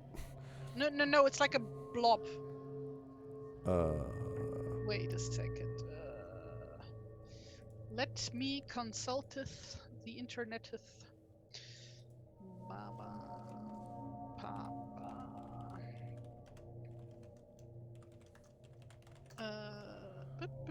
Okay. Yes, it has been pointed out to me that it is a little dark in this room. So I shall turn up my gain. I don't want to actually put up all the light panels yet. I'm going to be doing that later. But I'm going to So, turn like, Baba Papa has apparently been translated into English. There we go. Should be better, I think. Thank you, Mrs. Thank you for the person who sent that to me. I was about to reveal who they were, although I don't think they would mind. But okay, so It's a French-Japanese co-production for an animated show. all of a sudden I just got some chanting in my soundtrack. Sounds like something out of sounds like Yes doing this. Yeah, thanks, Mrs. Dunsel. Okay, so Sounds like Finnish folk metal. Woo! Oh yeah, it's a metal age. I see it? exactly. Get it? Get it? Yeah, no, I got it the whole way. Do you get it? Deep to the metal Okay, age. who is this though? I'm gonna rage. Deep to the metal No, age. Rage is a power metal band. Metal age. Okay. Wait, Oh, so we have- thank you very much. Food has been brought to me by The my song lovely wife. is called. Look at chat. Sydney Feast Force. your eyes on that. We are looking at. We got ourselves some chicken. Ooh. I think this is What kind of this tamarind? What sauce is this? Oh, it's Subway to Sally, of course. And then we got The some band that's lettuce. playing right now, that's a German folk metal band. Of course I know it. It's a German folk metal band. Yeah, it's a German folk metal band, Subway to Sally. Like, they started out doing, like, Irish folk stuff and, like, further evolved into something else. That's a lot of food for lunch. Hey, it's the right kind of food for lunch. Can I have a plate too? It does look good. Yeah, some of these are very good. Okay, so we are going to do this. I want Terry to live translate this. I think I have this on CD somewhere. Huh? What? I want you to it's live not translate in German. this. The With it- band is from Germany, but I think it's in Latin. So. Okay. And What, like, what is that while- instrument? Is it? What the heck is that? That is oh god, is that a Shaimai? The thing that think sounds it's like a called a kazoo. I drum know it's horn. not that. It's a Renaissance instrument. Older than that. Pretty sure older than that. Think that's a sham. Romaine lettuce, I believe, is what that is, Homus. Okay. Like the Sham, SHAWM, I'm gonna assume. Okay. I love it. Okay. So Chad has decided, in its infinite wisdom, to stay where it is. All right. Chad's feeling sassy today. There is no sign of any living creature that might have uttered the unearthly cry you heard. While you watch from the hill, however, the swirling haze which covers the blighted forest suddenly leaps into greater motion, and even though you are far away, you are simultaneously struck by a furious blast of sorcerous wind which knocks you off your feet. We must test our luck.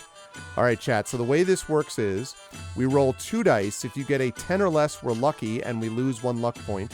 If we roll higher than 10, then we were unlucky, and we still lose a luck point. So I need someone to roll 2 6-sided dice.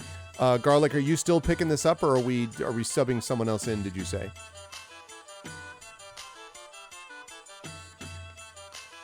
And we're getting ready to move on to Thief Deadly Shadows OST, by the way. Terry.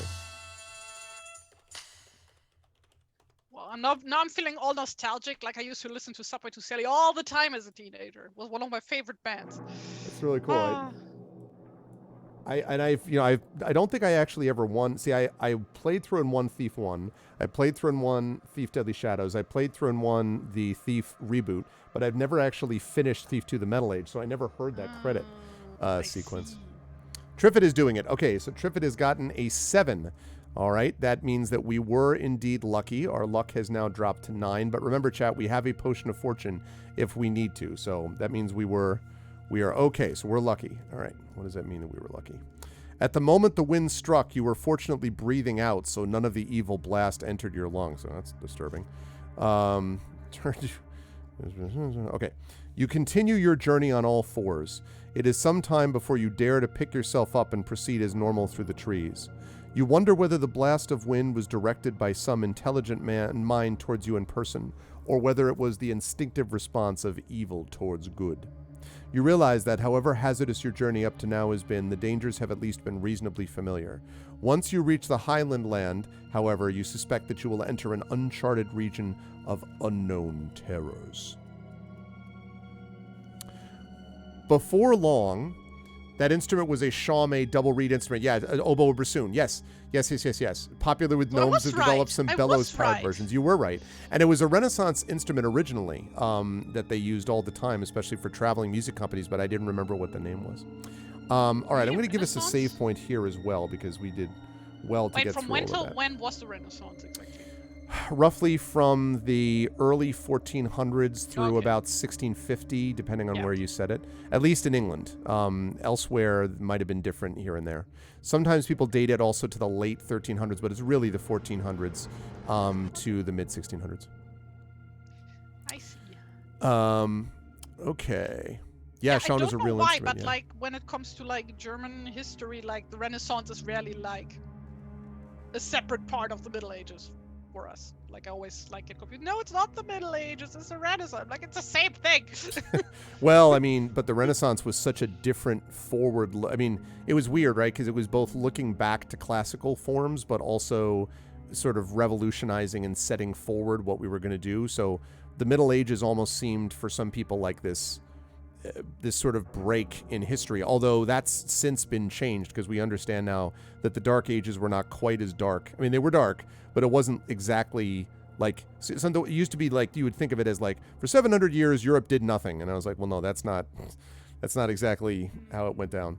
So there's more nuance now. Okay. For me, there's the early Middle Ages, high and late Middle Ages, then the Renaissance. Well, yeah, that's fair. Like, okay, that's so fair. I'm like obviously not an expert or anything, so I might be talking out of my behind. But behind, but I'm an adult. I like how you set up, I'm not an expert, and then you're like, and then make butt jokes for 30 seconds. Welcome to the live stream, everybody. Because like the defining thing that happened in Germany around that time was like the Reformation, right? Right. Mm-hmm. So we had like this whole like several decade long war that happened then surrounding the like schism. That's right. How you pronounce that? That's right. Church. So like yeah. That's right. No, I mean this was, the Renaissance was so enormously important. And had a lot that happened, like including war and there's a whole bunch of stuff happening. And yes, the start of the early modern period, just out of the Middle Ages. And we at this point, Hillness, would be considered, it depends on how you classify it, I think the postmodern age, but I think there's some people, see then the problem is the more you're in the middle of the era, the harder it is to actually classify it, because you get people being like, well, I think we're actually in the postmodern age. You normally need a little bit of distance from it before you can start saying, okay, this is like the post-war period now is basically, 1948, I guess, all the way through like the 80s or 90s, I guess, and then they classify that as another age. So like when they were in 1950, they weren't thinking of it as the post-war age. They were sure hoping it was, but like the post-age, the post-war age. There was the like post-war age. That's like specifically like the 50s and 60s in Germany. So Right. See, late that's what I 40s, mean. yeah. Exactly. That, and I think that's how we would look at it. Like the you know, era here too. when like everything was like bombed to shit, basically. Yes, exactly. And everyone was trying to pick up the pieces. We're the information or digital Literally. age. Yeah, I guess that's true, Lost Rivers. But the information age, see, we were that, and I don't know, now were we still in the information age? The We are post-truth age? the fake information. Right, age. the disinformation age, yeah. The Okay. disinformation age. Ooh. Also, look at all this great blue and black nuance work that Terry's doing. Ooh. Look at this I have no idea professional what here. I'm doing. Look at this professional. Okay, before long, you were at the foot of the hills, and you enter the glade. You know what age this is? It's the fighting fantasy gamebook age. That's right, I said it. There's no doubt in your... okay, before long, you're at the foot of the hills, and you enter the glade whose spring greenery you admired from above. There is no doubt in your mind that this is an enchanted place containing the power of good. The air is fresh and sweet. Small flowers dapple the sward, and the trees, mainly silver birches, are filled with trilling birds. You have no idea whose enchantment the place is under, but you can guess why it is there, as a bastion against the evil of the blasted lands beyond. You revel in the pleasant... That does totally not sound like Lothlorien. I know, right? You meet Beladriel. You revel in the... Beladriel! And She's a bard, yeah. And Bellaborn. You revel in the pleasant atmosphere as you stroll among the trees. Soon you come to a fair-sized pool, which is fed by a bubbling brook. Now we get to see the full might of Effect Life's system, folks, because we have 3 choices here. Should we... What should we do? Should we drink from the pool,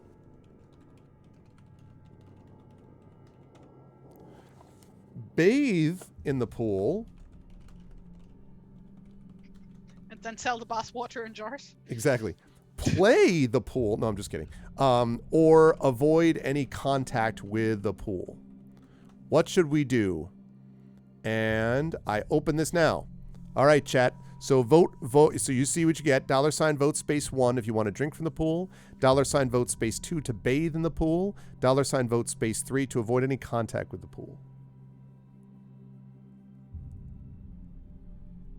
Well, yeah, actually, Lost Rivers, as you probably know, World War I was originally called just the Great War. And the expectation was they didn't call it World War I because they didn't want another one. I mean, the thought was, well, we're done with that. And the idea that then we had a second one, I mean, only then did we start calling it the Second World War. And the war to end all wars. The war to end all wars, that's right.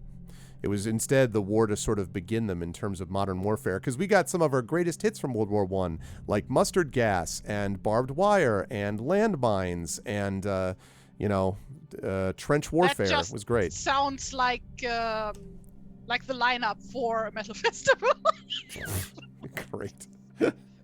Barbed wire, landmine, yeah, exactly. Yeah, but probably. Seriously though, that's the thing, right? Like World War II, there was an argument to be made that there was a battle against an existential threat with a clear enemy as the leader of it. Whereas in World War I, no one really knew what the hell was going on. Like it was just a mess. And that was one of the reasons that war had such a profound effect on people, especially on art. And a lot of art from that point forward, modernism really gets its roots from that, because everything that the Europeans thought they knew kind of fell apart in the wake of that war. Barbed wire ended the Wild West era, so it's a bit earlier than that. In a lot of places. That's right. Yeah, Big Boss, that's true, but the use of barbed wire in warfare, though, really begins for the first time in earnest in World War I. You're right that barbed wire, was used for other things, but not against people, not as actual, military systems. Oh, I can't even imagine. There's actually Luckily, we'll never have another big war like that. I hope so. I mean, this big one that we're talking about now has limitations. If it ever gets to a world war, we're in big trouble. But, wars that are conflicts even at this level are obviously hugely destructive, and I'm hoping that we have diplomatic efforts. Thank God we have someone sensible at least in the States, trying to manage it. But my goodness, I actually have a couple of friends too who are originally from Ukraine. I don't know anybody who lives in Ukraine right now, but it's definitely been not good to watch that. Totally Lost Rivers. I totally agree. Yeah. Okay. So it looks like we are going to bathe in the pool. I'm not even going to last call that, because that's clearly what chat wants to do. Okay, time to bathe in it. As you jump into the acid, I'm just joking. The water is clear and refreshingly cool. It is nice to wash off the dust of your journey. You may add 2 luck points and 2 stamina points. Hell yeah. It says if you were infected by the spores of the itching powder plant, you may also restore the lost skill point. Now, wait a minute, though. We did lose a skill, but I don't remember why. I wonder if that was because of the itching powder plant. Quick, somebody go back and watch the recording of the last stream. Yeah, do it at we like wait. speed 2. You know? I don't remember. You know what? I'm going to say that it was, because I don't know why else we would have lost that skill. So I'm going to say that we did, and that means it's back. So that's clearly where I'm going to set the save point instead. That's a great save point. That's a save point to conjure with right there. We lost it because we failed to keep practicing said skill, Illness. I think he done. Okay. Oh, that's interesting, Dragon Spear. Yeah, Ukrainian church. Okay, let's take a look at this. This is awesome. I really like this one. Look at that, chat. How good is that? Snow Ghost. That's also the name of my next band, Snow Ghost. That's super Probably cool. already is a band with a... I imagine. That's really cool, Terry. I love the blues and blacks. I need to go refill my paintbrushes. Okay, as you do so, I will describe what happens next. You rest on the bank in the warm sun and drift off to sleep. Okay, here's what happens, chat. In your sleep. In your dream, the fairy folk who tend this enchanted garden appear to you. They tell you that they are the secret children of Galana, goddess of plants and fertility. They dance and teach you many things about plants that even the wood elves do not know. Finally, they invite you to stay with them to combat evil by tending their garden of good. It is a sweet temptation, especially to a wood elf. Roll 1 die. Okay, chat. I need someone, I guess Triffid is doing this now, to roll just 1 6-sided die.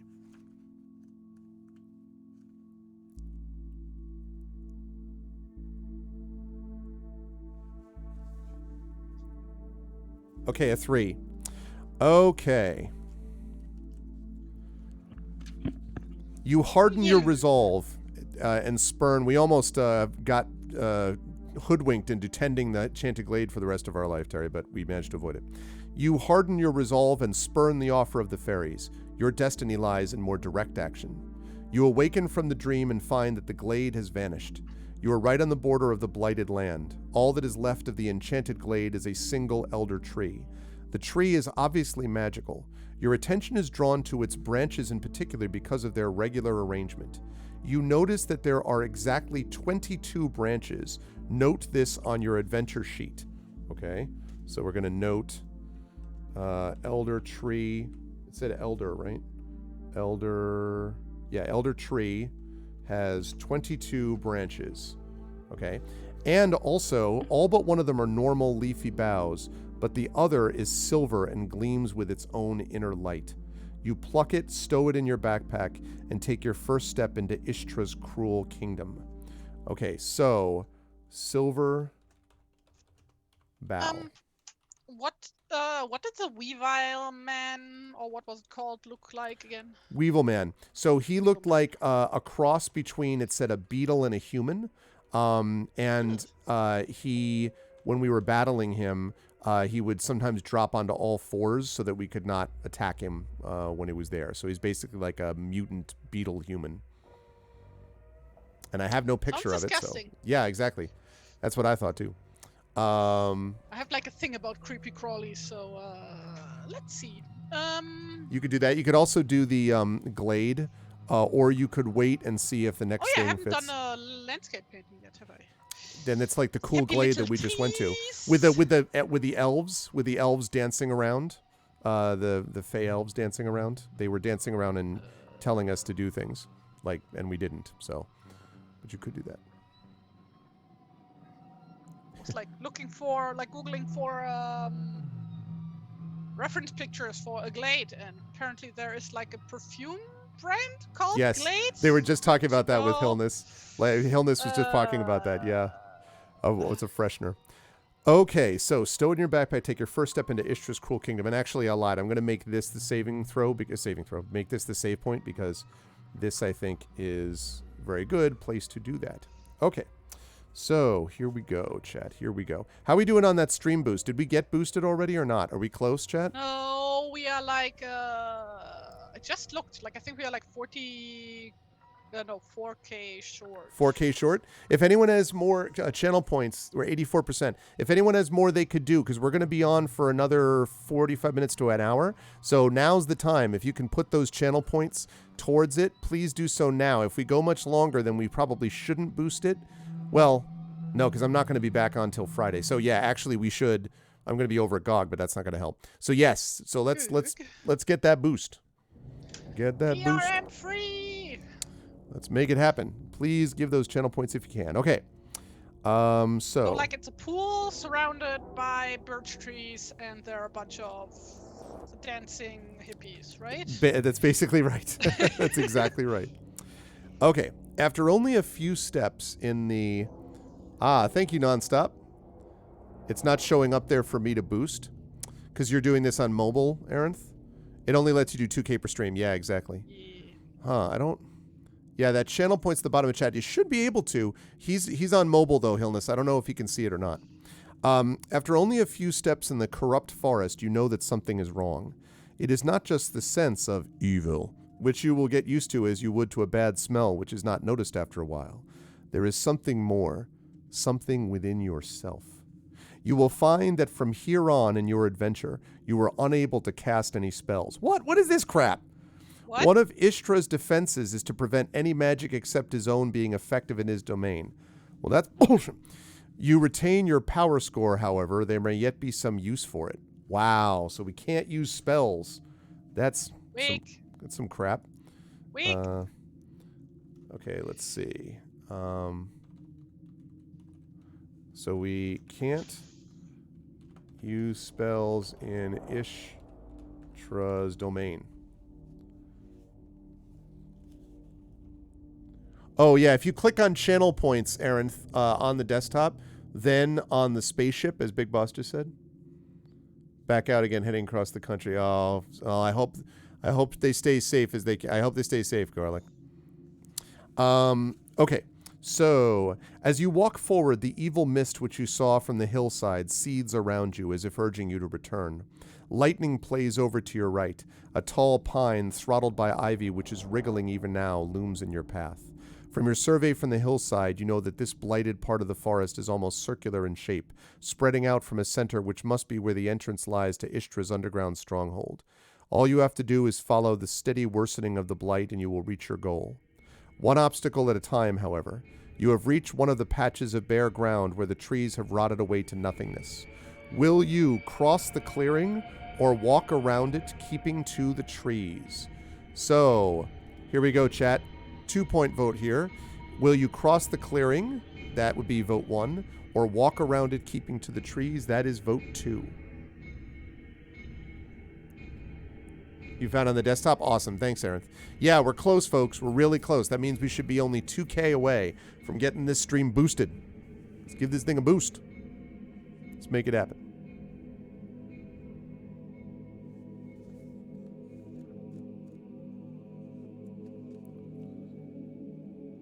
This is like the first time I'm drawing like a landscape with like dancing people in it. Like I don't do a lot of landscape stuff in general, so. Because who got time for that? Who's got time for landscapes? Okay, 500 more channel points. Yay! As you're voting, 500 more channel points, folks. Let's throw that in there. We're close.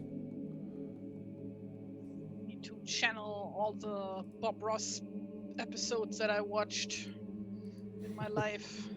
Which is like really weird because like for German TV, everything is dubbed. Like everything. Except for The Joy of Painting. For some reason. And I don't know why. Just put in some happy little trees and, yeah. You know. Except I want to see, you got to show us the fro, if that's the case then. The fro? The curly hair, you know. He's got the curly hair. There's actually a Bob Ross board game. Of course there is. But there is one I saw. Okay, last call, chat, last call. Whether to cross or continue. And going once. Majority of this in Going couleur. twice. Again, call for channel points as well. Please boost this stream 500 points away. Please boost the channel point stream if you've got them. Use them if you got them, as they say. Smoke them if you got them. All right. And closed. All right. So you're going to walk across the clearing, just right across it, just boldly. Chat's been bold today. The ground in the clearing is surprisingly firm underfoot, but you soon discover the reason why. Much of the slime of the rotting trees has been gathered by a slime monster to itself. This monster now rises from the ground, and you will have to fight it to cross the clearing. It resembles a massive, loathsome earthworm, but one equipped with vicious teeth. All right, the slime monster. I will be right back. I need to fetch something. Okay. All right, so this 7 and 13. Okay. Triffid, I believe what I need from you is to roll to defeat this terrible monster. So 2 dice, please. I'm glad. Yay, stream is boosted. First of all, thank you, chat, for doing that. Second of all, I know I remember you had mentioned, I think you mentioned that in chat, Hilness, in Discord, and I'm really glad to hear that he's recovering quickly. Scary stuff. Of course, our good friend Brad, who plays Avenged Middle-earth with us, had a stroke a couple of months ago, which could have been super, super serious. And he's now doing fine, and obviously he's playing with us again. But scary stuff, everybody. Know the signs of fast, right? Know the signs of what it is so you can react quickly. We have liftoff. Thank you for the boost. Hello, Configuration Queen. Thank you if you were the one who added that last bit of boosting. Good to see you, CQ. Welcome, welcome. All right, 3 plus 2 is 5. All right, so 5 plus 9 is 14. Needs a 7 to tie, an 8 to beat. Gets a 3. That's not enough. We drop it by 2 stamina. Next roll, please. Next roll, please, Triffid. Good work, good work. So I might be getting some toothpaste drawing right now, but You might be I getting... needed to fetch a cup for water because I'm using a regular brush for this part. Okay. And like the closest cup was like my toothbrush cup. So you're saying there's toothpaste on this? Yeah, probably, maybe. Oh, Bit of spit man. too. Just to make it really personal.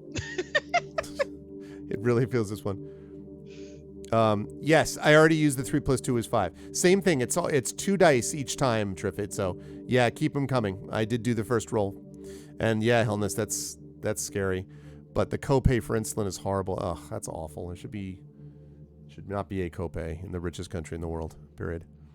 5 plus 6 is 11. That's what I'm talking about. A 7, not nearly good enough. He drops down to 9 points. Excellent work. Thank you. Next roll, please, Triffid. Good work. 2 hits so far. Exactly, Big Boss. I mean, like, and it's not even a COVID situation anymore there. Yes, supply chains are a problem, but it's price gouging. And it's supposed to be against the law to do that, but it just... What? Price gouging in the most capital place in the world? Exactly. Capitalist place. So disturbing. Okay, 14. 7 to tie. And an 8 to beat, and he gets an 8. Shoot. Well, we lose 2 stamina on that one. Okay. Next roll. Next roll, please. Yes. My cousin is diabetic, so yes. My cousin would be dead if not for Obamacare, partly because it helped regulate, among many other things, helped regulate the cost of insulin a little bit, but still. Okay. And yes, that's right. It was developed by public funds, but then, ugh. Okay. $300 with insurance. When I was on vacation overseas, I got it for $50 without insurance. Unbelievable. How much longer are we going? We should be going for another 40 minutes, I would say. Okay.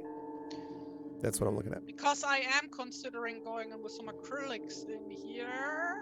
Okay. But that would mean that would be the last one for today. That's up to you. I mean, I trust your judgment. That needs time to dry. Yeah, no, I trust your judgment on that either way. That is a fatal error. Not when it comes to art. Or certain aspects of Baldur's Gate. Yeah, that's true. Triffid, that 9 was good work. Okay, so we struck him. Slime Monster is down to 7 stamina. Next roll, please. Totally. What's up, Shadowed Mage? Good to see you, man. Happy Tuesday. 2022 today. Happy And it's little actually 2:33. trees. I should have at 2:22 said 2:22, 2:22, 2022. 222. Tutu? 2. 5 plus 2 is 7. He rolls a 9. I think that is enough to tie. So tie score, no damage either way. I hear a cat. Kittchen. Tuesday. It's 2:22 somewhere. 4 plus 4 is 8. Good roll. 6 means that they do not hit it. So they're down to 5 stamina as we continue to swing away at this slime monster. Okay, next one, Trivid, please. 2022 to 22, if you follow the most common standard. It's true.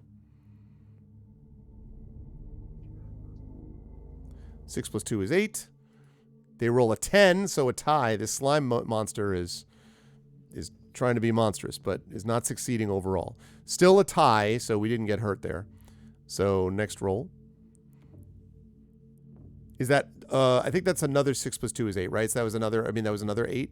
So that means he gets hit for this one. Oh, that was a 7. Okay, sorry, my bad. Even so, an 8 is not enough for him to win, so he's down to 3. 3 stamina. We've almost defeated this slime monster. Another roll, please, Triffid. I've used that 7 now. 22 branches. You're right. There were 22 branches, Big Boss. Chat, we might be in trouble. Or maybe this is a sign of something. I don't know what. 6 plus 5 is an 11. There's a roll. That 9 is not going to be good enough. And now the slime monster is down to 1 stamina. One more hit. One more successful hit. And we take this slime monster down. We send him back to the slime pit. Age. Thank you again, everybody, for the channel boost, by the way. I appreciate it. Thank you, thank you. 5 plus 2 is What 7. does the channel boost do? Supposedly Twitch takes it and then promos it to a bunch of different places within Twitch. So, like, you know, when you get, like, if you like this stream, you'll like this stream type of thing. Yes. So that's the idea. I see. When you defeat the slime monster, who cleans? That's a good question. Okay, we have defeated the slime monster with Triffid's last roll. Good work, Triffid. We only took 2 points of damage there. And so now we have won. And that means, according to the book, you continue through the cursed forest. The leaves are brown and swollen beyond their normal size. There is a constant dripping of vile liquid from the leaves onto the soggy ground. Late in the afternoon, or so you guess it to be, but the sun is usually invisible beyond the seething brown mist, you come across a definite trail tending to your left. You dread to think what manner of creatures may have made a trail in this doomed place.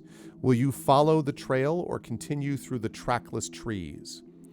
All right, chat, there's your vote. Will you follow the trail? If so, vote 1. Or continue through the trackless trees? If so, vote 2.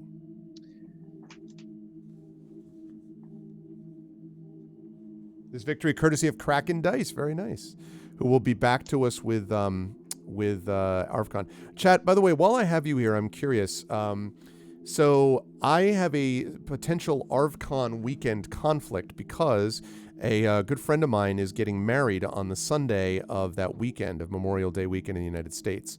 And so I'm trying to think about what to do. If I move it to another weekend, the problem is if I move it later, I'm going to be running right up on top of Origins and also when Greyshade is when the Greyshade Kickstarter is launching, and that's not great. But if I move it earlier, then it sort of bumps up against my semester ending, which is not great because I have work to do with the semester. So what I was thinking about doing was I could run it as normal, but just have other people do stuff on Sunday. But Sunday's usually a big, money-raising day for the cause. So make them get married during ArvCon. Well, yes, I'm sure. I have a feeling they probably would not want that. That wouldn't be their prized idea. So what I'm thinking instead I might do is instead of going Friday, Saturday, Sunday with Monday as the overflow, do Thursday, Friday, Saturday with Sunday as the overflow.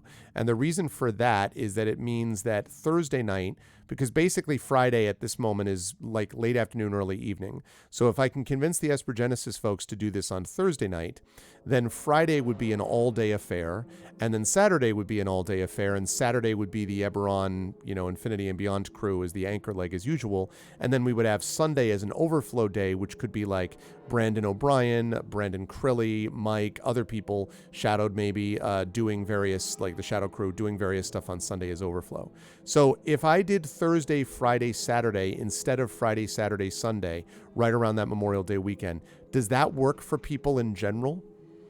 I'm just curious if is that a kind of thing, or is that the thing where everyone's like, no, I couldn't come at all ever? This again would be Thursday night, Friday during the day, all the way into the evening, and Saturday all during the day into the evening for ArvCon.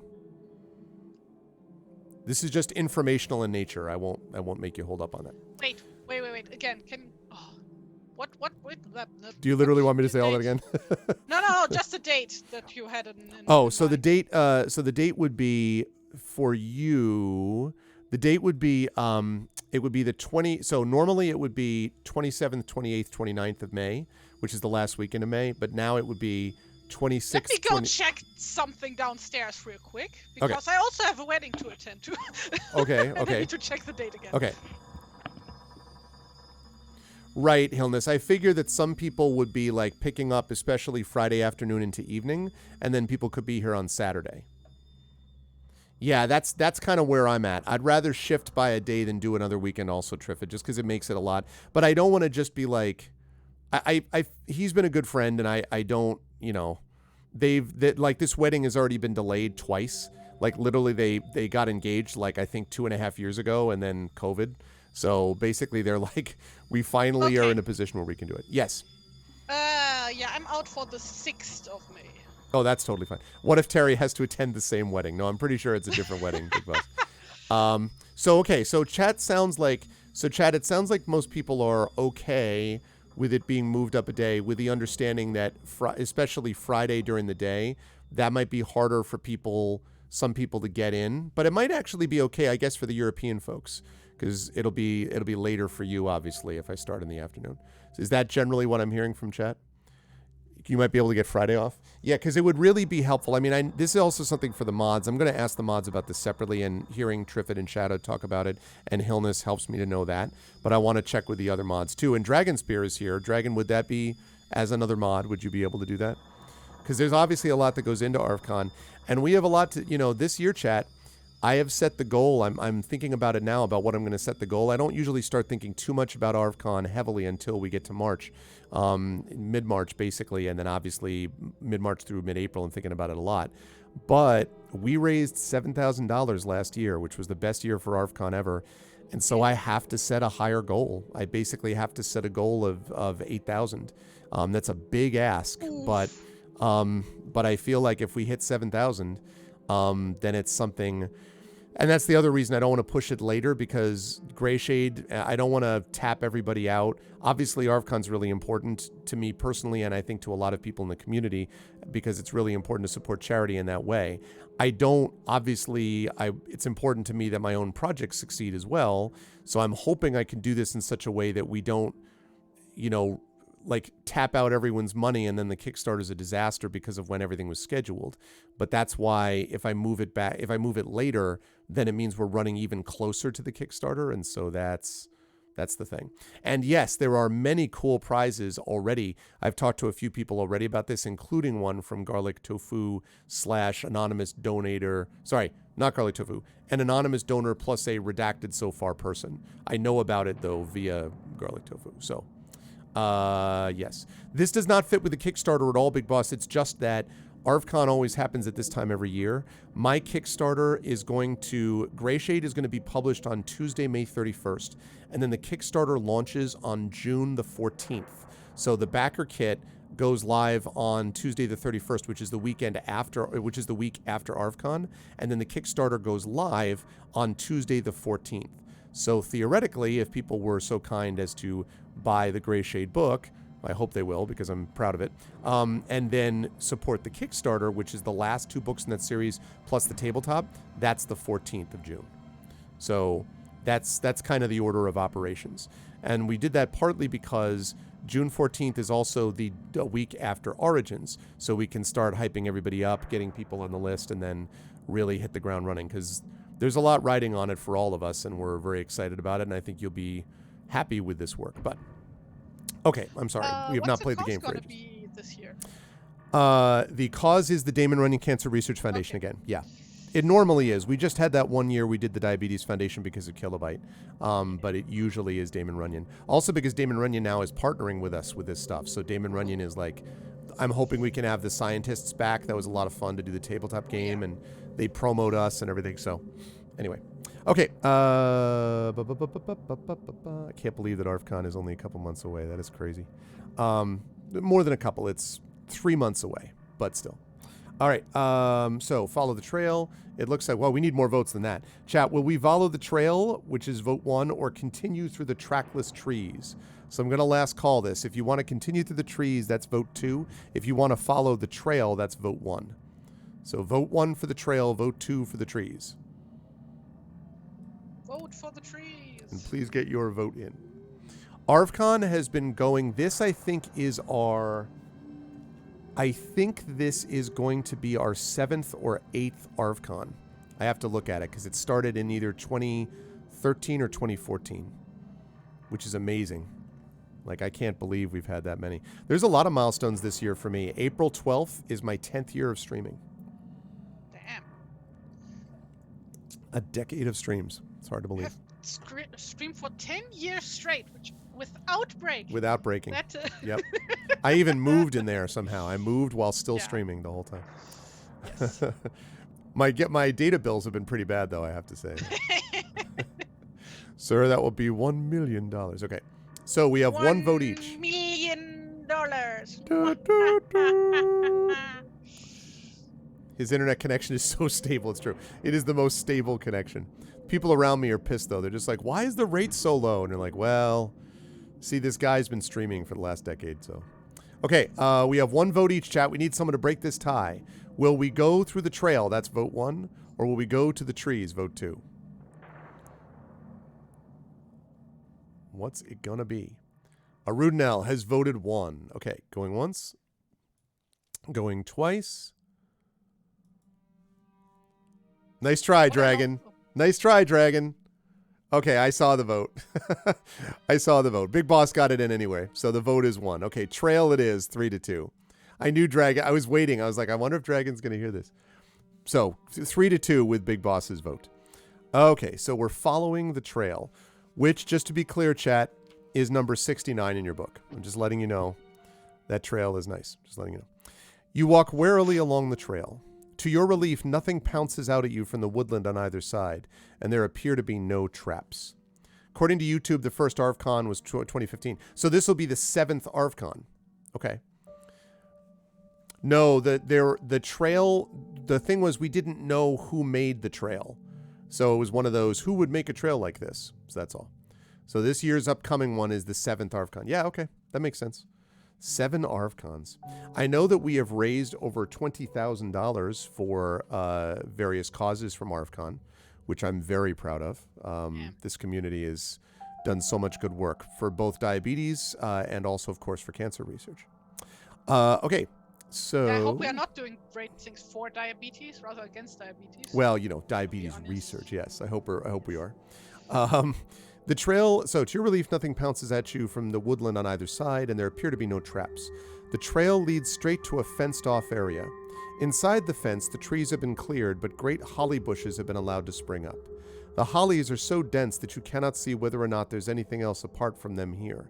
The spot has obviously been created by an intelligent mind, but for what purpose? For all you know, it could be a nursery for poisonous holly bushes. Will you go into the fenced area, chat, or avoid it? So, if you want to go into the fenced area, vote 1. If you want to avoid it, vote 2. Fenced area 1, avoid it 2. Yeah, I know. Not diabetes research. Not, yes. Different. No, we are just trying to actively give people diabetes because we are so sweet. That's what we're all about. I dislike walled gardens. I wonder if anyone started following me actually and watching the stream because of an ArvCon. Did anybody in chat come to this channel because of ArvCon? Or not? I'm curious. Not me. No, I know not you. I know not Shadowed. But I wondered if there was anyone who did. Getting paint all over my desk. Fantastic. And all over my hands. And oh well. You came because of another streamer? Watercolor, Yep, it's Dragon. fine. You came to me from YouTube. I remember Lost Rivers. I always love to hear that. I really am glad to hear those things. Because we're trying to get that YouTube channel up to 1,000 subscribers. We have 810 right now, so we're working on it. Oh, it was Ocadrian that brought you here. No kidding, Big Boss. I didn't know that, actually. I arrived at the channel because Chris met a guy and said I'd like him. Pah. See that? And forever will it dominate your destiny now, Garlic. Now you're locked in, you know? That's the way it is. Now you got a chance to see and hear various singing. You got to see this beautiful, spectacular art that you see being produced. See? It all worked out. Where? Where is it? I don't see it. You did it. Inominat. Yep, I knew you came through Inominata's Dragon. Darksaber is my source. That's right. Darksaber 2K, who you will see a little bit later. There's a name I've not heard in a long time. It was probably Inam. You came around to Destructoid. I remembered that. Yep. I'm quite excited about the anniversary stream too, which is April 12th. So that is a Tuesday. So that will be April 12th is a Tuesday when I normally stream anyway. So I'll have to think about what I'm going to do that day. I might, because I should do something for 10 years. I don't know. I'll have to think about. I should do like a get ready for Kickstarter-a-thon-ish thing or something. And maybe go through some old highlights and stuff like that. My first ever stream, which was Legend of Grimrock on a computer that could not handle it, so it was all flicker, flicker, flicker. And I didn't actually even use webcam for the first year, at least. I didn't start using webcam until like a year later. You found everyone on GOG.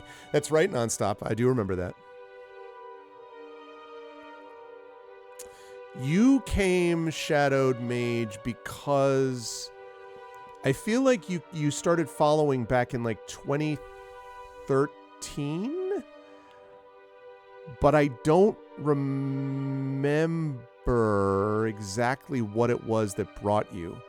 I always remember, like, your favorite game that you watched me play was Talos Principle, which you streamed yourself. It was 2014. But I don't remember the game, no. What was the game that brought you? And I know you've told me before, too. Last call on this, by the way. Last call, last call.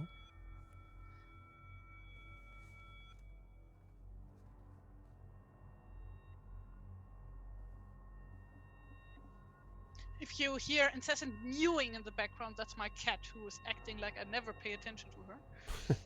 Mom! Mom! Mom! Okay, last call, last call. What was the game, Shadowed, that brought you to me?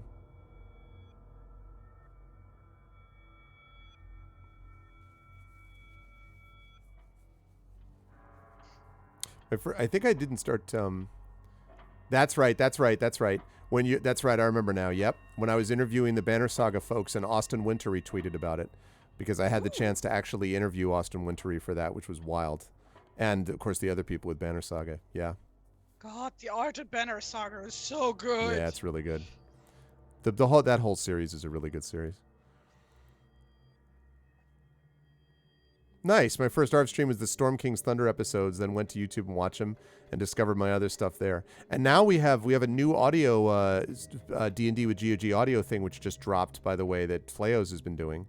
And now we have, of course, Talisman Adventures and Ghosts of Saltmarsh over there on GOG. So community rocks. Yeah, this is a great community. It really is.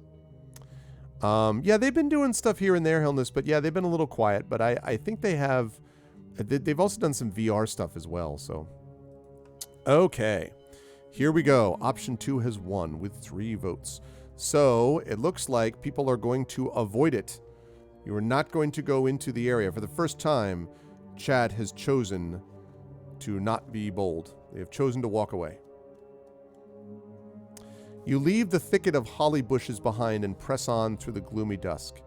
After a kilometer or so, and let me be clear, that's kilometer spelled Kilometre, because British, or so, you come across a jumble Rubbish. of boulders scattered among the trees as if they were gigantic hailstones. You come across small hailstones the size of gigantic hailstones. Once you have checked that none of them is a disguised boulder beast, you discover that this is as good a spot as any to spend the night. As you settle yourself down, a Komodo lizard arrives with the same idea as you. The winner will have a bed for the night. So we must fight a Komodo lizard. And it's interesting that they say Komodo lizard because they're called Komodo dragons, right? I know, that's what they are called, but this one says apparently Komodo lizard. I don't know why. I know, right, Echo? What What's about up, Echo? a kimono lizard? Better than kilometer. Okay. Yeah, I always pronounced it kilometer. I think how it is. Kilometer. Kilometer. Kilometer. We're fighting wildlife for bed spots this whole book. That's true. Isn't this like the third time we've had to do this? Man, they don't like it being here. Okay, so can I get a roll from, I believe Triffid is doing this for us, if Triffid still can. 2 dice, please. This thing is not got a high skill, but we can't be complacent in Ishtra's realm, everybody. Can't be complacent.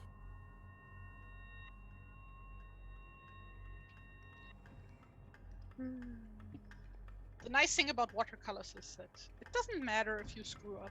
You can just act like it's supposed to be there. Really? Because it's got that kind of look, you mean? Yeah. You can say, no, that's part of the style. That's meant to be there. Nice, TNS. Because, like, Kilometer measures betrayal. Like, so, literally wishy-washy, I suppose. Oh, cute. I like that good stuff. News just in. Local fauna experiencing alarming death rates. Okay, so 10 for Triffid. 8 for this creature means it loses. We outrank this by 3 skills, so hopefully we should be okay. Okay, yeah, that sounds good, Echo. This and today, remember, is Talisman Adventures, if that helps at all. Oh, you know that already. You came and asked me. So, okay, let's do it up for the next roll, please, Triffid. 11, good stuff. A 9, good stuff on the lizard, but not good enough. Down to 4 stamina. 2 more hits like that, and we will take this lizard down. I guess this creature wasn't to scale. Hell yeah. Doing Rise of TML when I came here post-series runner. Ah, series runner. Did you find me originally, Echo? Oh, post-series runner after he left. I got you. 6 plus 5 is 11. 6. Nice try. No good for the lizard. Yep, 11 again. So now we have last hit here. One more hit. 2015, 2016. That sounds right. Yep. Sounds right. I should check in on series. I haven't talked to him in many months. I should see how he's doing. 7. Okay, so it's a 16. He needs a 10 to tie and 11 to beat.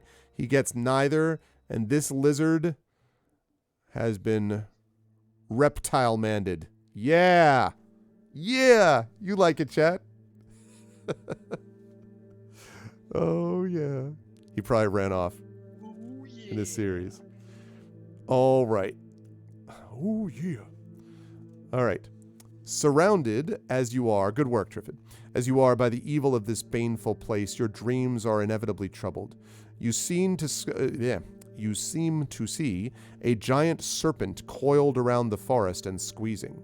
As the forest contracts, it turns into a mocking face whose mouth is Ishtra's pit and whose laughter becomes the chilling shriek you heard from the hillside. You are being drawn into the mouth, and you are dimly aware that Ishtra's shriek is being echoed by her own screams. Now you are scrabbling at the ground to stop yourself being sucked into the gaping maw. Will you give up the struggle and let yourself go, or not? All right, chat, get your vote in. If you will give up the struggle, that's vote 1. If you will not give up the struggle, that's vote 2. So what's it going to be? Will you give up the struggle, vote 1, or not, vote 2? Ooh, good reference, Big Boss. What do you think, chat? Give up the struggle, vote 1. Don't give up the struggle, vote 2.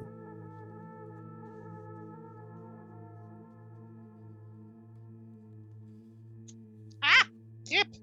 Literally. It sort of reminds me, it's funny, Rude, now, because it sort of reminds you about how long Sleepwell's actually been with us. And hard to believe, folks, that in just a couple of short months, a few short months, we're going to be wrapping up Esper Genesis. But then starting with our new campaign with those players, Mysterious Expedition for the Mysterious Peaks. which is very exciting. Speaking of exciting, chat, and only because no particular reason, just because I thought of it, there will be announcements shortly about certain authors coming to both the Origins and the Gen Con Writers Symposium. Oh, Lorelei. The Origins Writers Track and the Gen Con Writers Symposium. And I am co-coordinating both of those. And so coming soon, you are going to see a list of who the authors are for those. It's going to be great. Also, this is adorable. Here you go, chat. This is such a realistic drawing that it actually moves in front of you. Look at this. Oh, did she just dip in a paint on your paw? Yep. Doesn't matter. It's watercolor. It's fine. But you might have gotten hair all over my palette. Yes, she did. This was a mistake. So many of them, for sure. Okay. The cat just left from the page. Okay. So, last call. Letting yourself go or not. Last call, chat. Last call. Let it go, let it go. I am one with the wind and sky.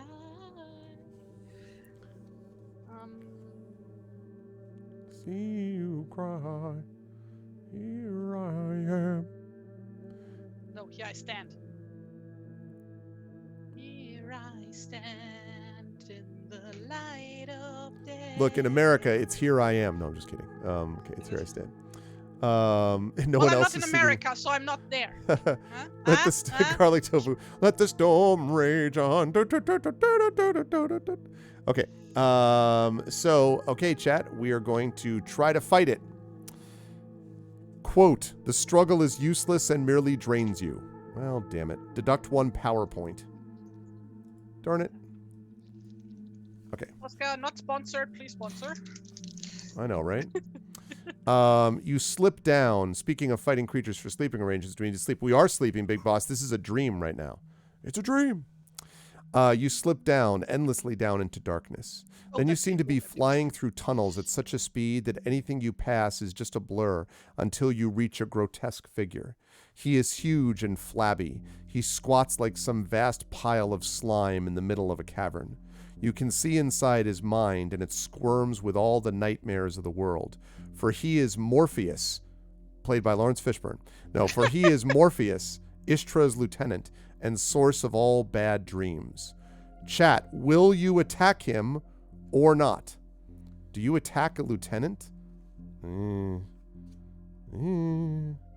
this is an English book, so it's a lieutenant, right? That's. I guess it would be lieutenant.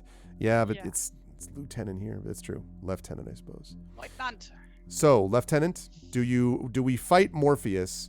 Which seems, I don't know. It's up to you, chat. Vote 1 if you want to fight him, 2 if not. This strikes me as problematic. I feel like. Get paint all over my sleeve. It's not. Ah! The putz. Oscar pen is leaking.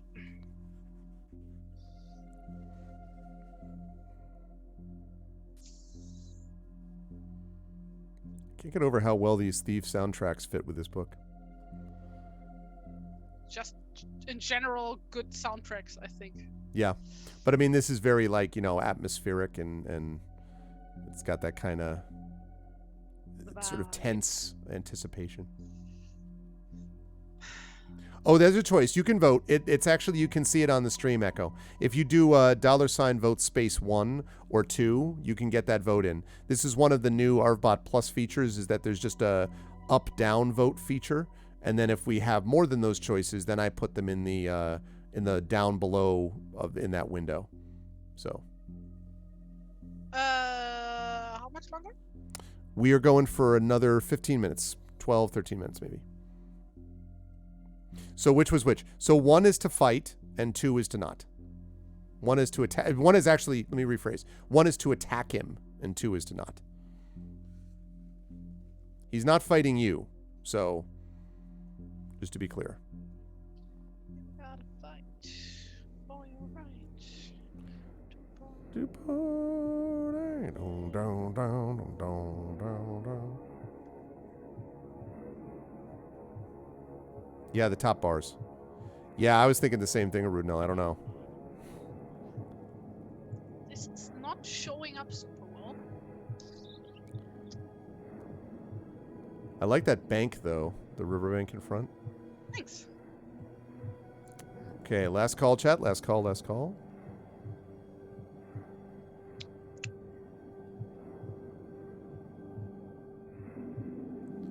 When am I getting a multi-million-dollar deal to write for a Soulsborne game? Oh, man. I'll tell you what, I don't know about that, but I would happily write for... What games would I write for? I mean, Dishonored. I'll tell you right now, like, if I had a chance to write the novelization of Dishonored... Wonder why. Sign me the hell up. Yeah, exactly. Or I would also be happy to... I would be happy to write a book within the... obviously, the Forgotten Realms connected to Baldur's Gate. Like, that almost is sort of cheating. Even like a Banner Saga novel would be amazing. There's a lot of good ones that I would definitely write for.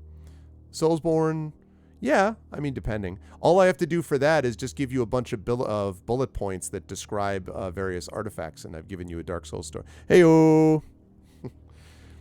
It's a shell. It's a sword. It's a coin. It's Onion Bro's hat. That's basically it. Okay. So we have decided not to attack him. You think that, since Morpheus is the source of nightmares and you are currently having a nightmare, you would endanger yourself by attacking him. Ooh. Gain 1 power point for this wise decision. Hey, there we go. We lost the power point, but we get it back. Every time they say PowerPoint, I keep thinking of you gain a presentation with a boring program. You wake up in the cold light of dawn. The sun is barely visible through the noxious, murky air. It is with some reluctance that you continue your journey. The closer you get to Ishtra's pit, or Ishtra's mouth as you are beginning to call it, the worse the pestilence becomes which has ravaged the forest. Even the brown and swollen leaves which had given the trees some sort of covering die out, and you walk silently among the dead shells of once magnificent oaks and beeches. You pass another of the clearings which afflict the forest like open sores. To your astonishment, there is a perfectly ordinary, peaceful deer grazing in the middle of the clearing. The sight is like a breath of fresh air in a sewer. Will you investigate this remarkable phenomenon or not?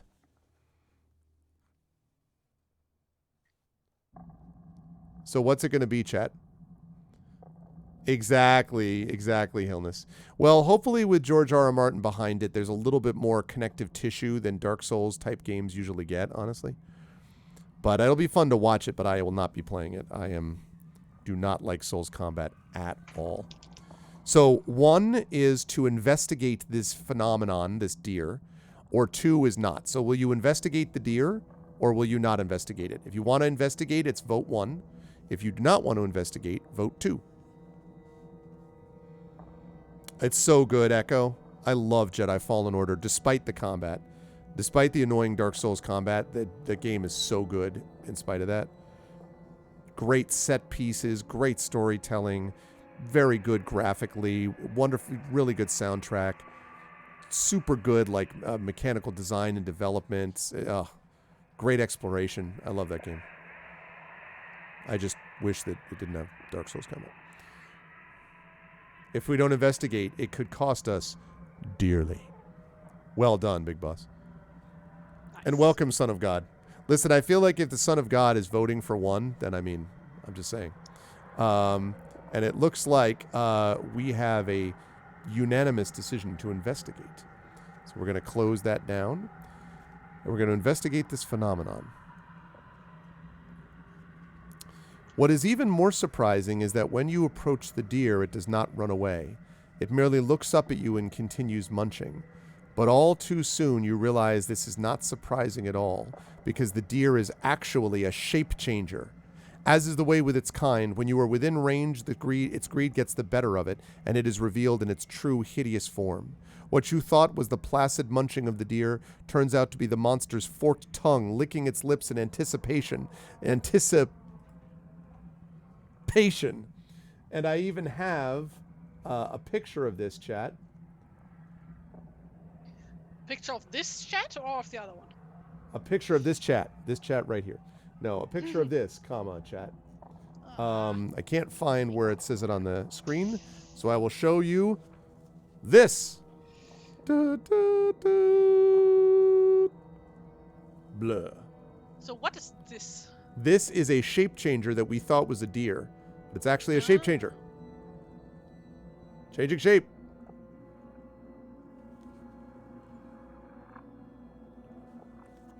Okay. If you have a companion, we do not have a companion, so. Yep.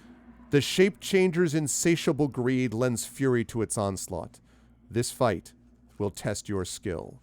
And it will test our skill because, as I pop this up here. Okay. Because the shape changer has skill of. Wait for it. Has a skill of 10. It is equal to our skill, chat. It has a skill of 10 and a stamina of 10. We have a stamina of 11, so we barely have the advantage. But we also have something it does not have, and that is we have the will to persevere. Because we're the best around, and no one's ever going to keep us down. Okay, anyway. So maybe it's a nice shape changer. Apparently not. All right, so here we go. Vote. Time to roll, chat. Time to roll, Triffid. Unfortunately, we must fight this monstrous shape changer. So the shape changer had. Oh wait, sorry. No, shape changer is 10. My bad. We have 11, is what I meant. It has 10 and 10. The stats, as you can see, 10 and 10. 4 plus 1 equals 5. Okay. Needs a 5 to tie, a 6 to beat. It gets a 6. Down we go. To 9 stamina. What this world needs is some hotels so people can exist without having to fight for sleeping arrangements. That's true, although this was us investigating, in fairness. No, honestly, it's just a housing market. It's just the housing market. Okay, 6. 6 needs a 7 to beat, and it got a 7 to beat. That's not good. We're into the yellow zone of stamina, chat. The yellow zone. We can do it. Come on, make it happen. 3 plus 1 is 4. Oh. It was a bad time for our rolls to go south. We can do it. You can make it happen, Triffid. Bring forth the power. You got the touch. You got the power.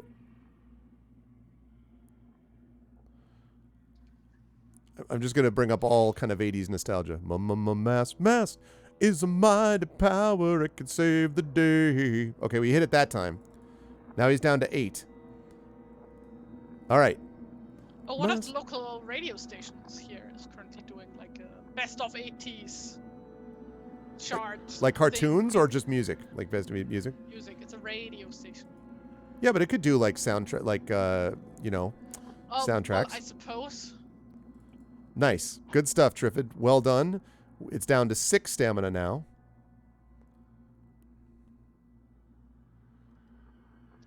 Okay. So, like, Dutch language cartoon openings can be on the extremely cursed side. Like, I remember hearing the Gummy Bears theme in Dutch for the first time as a kid. It was like, God, this language is so fake. Language. Okay, up to you. So we've got Quotation mark. We've got 10 and 6 left in the shape changer. 10, we've only got 3 stamina ourselves, so we're in the danger zone, chat. We're going to have to eat a provision after this for sure. But we can't eat the provision during that time. We also might have to start using our luck. 5 plus 6 is 11. There we go. Okay, he's down to 4 stamina. You can do it. He's got 4. We've got 3. Welcome to the danger zone. Do. What is this? Am I going to get Let's be real, demonetized like, forever?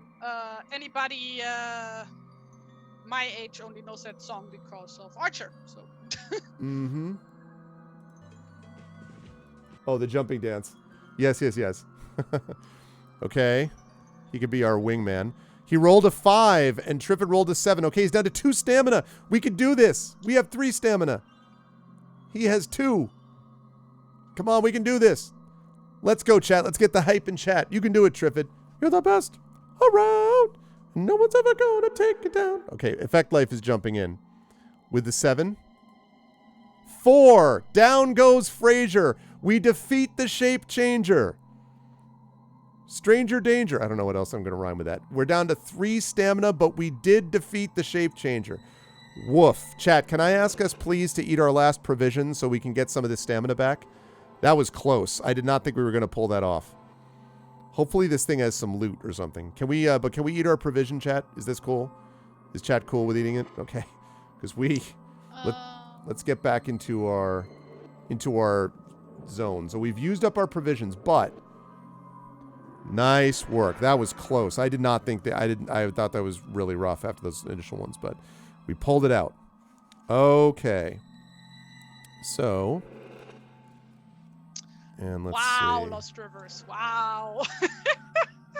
Across the Danish-German border because it's the danger zone. Yeah, I mean, considering how many wars there were over this border, yeah, I suppose. Outstanding.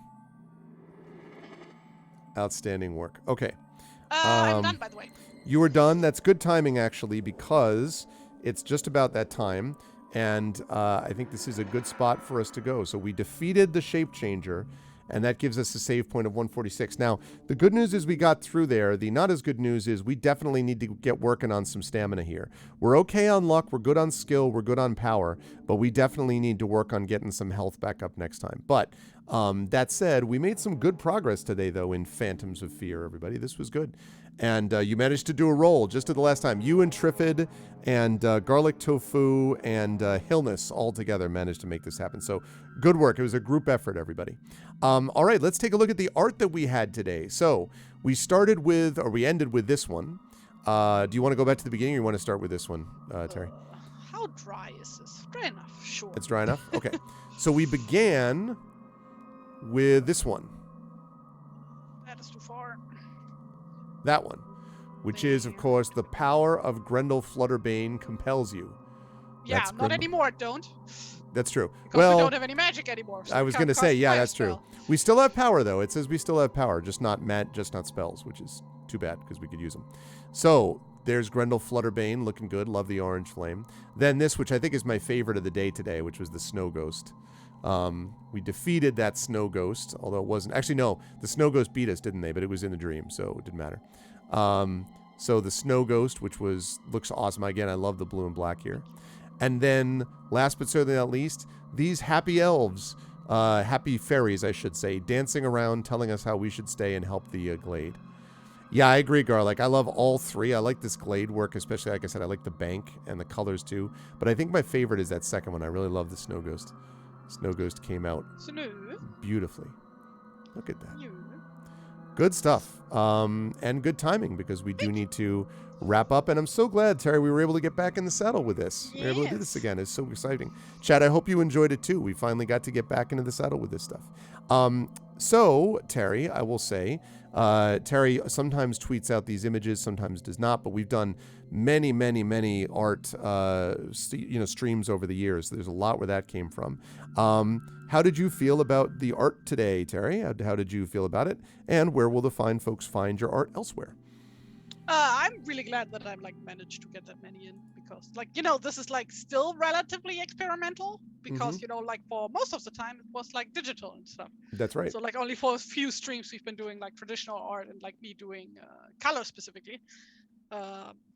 So I'm glad that I can crank something out that's okay despite being very experimental and I don't know what I'm doing. I'm just Yep.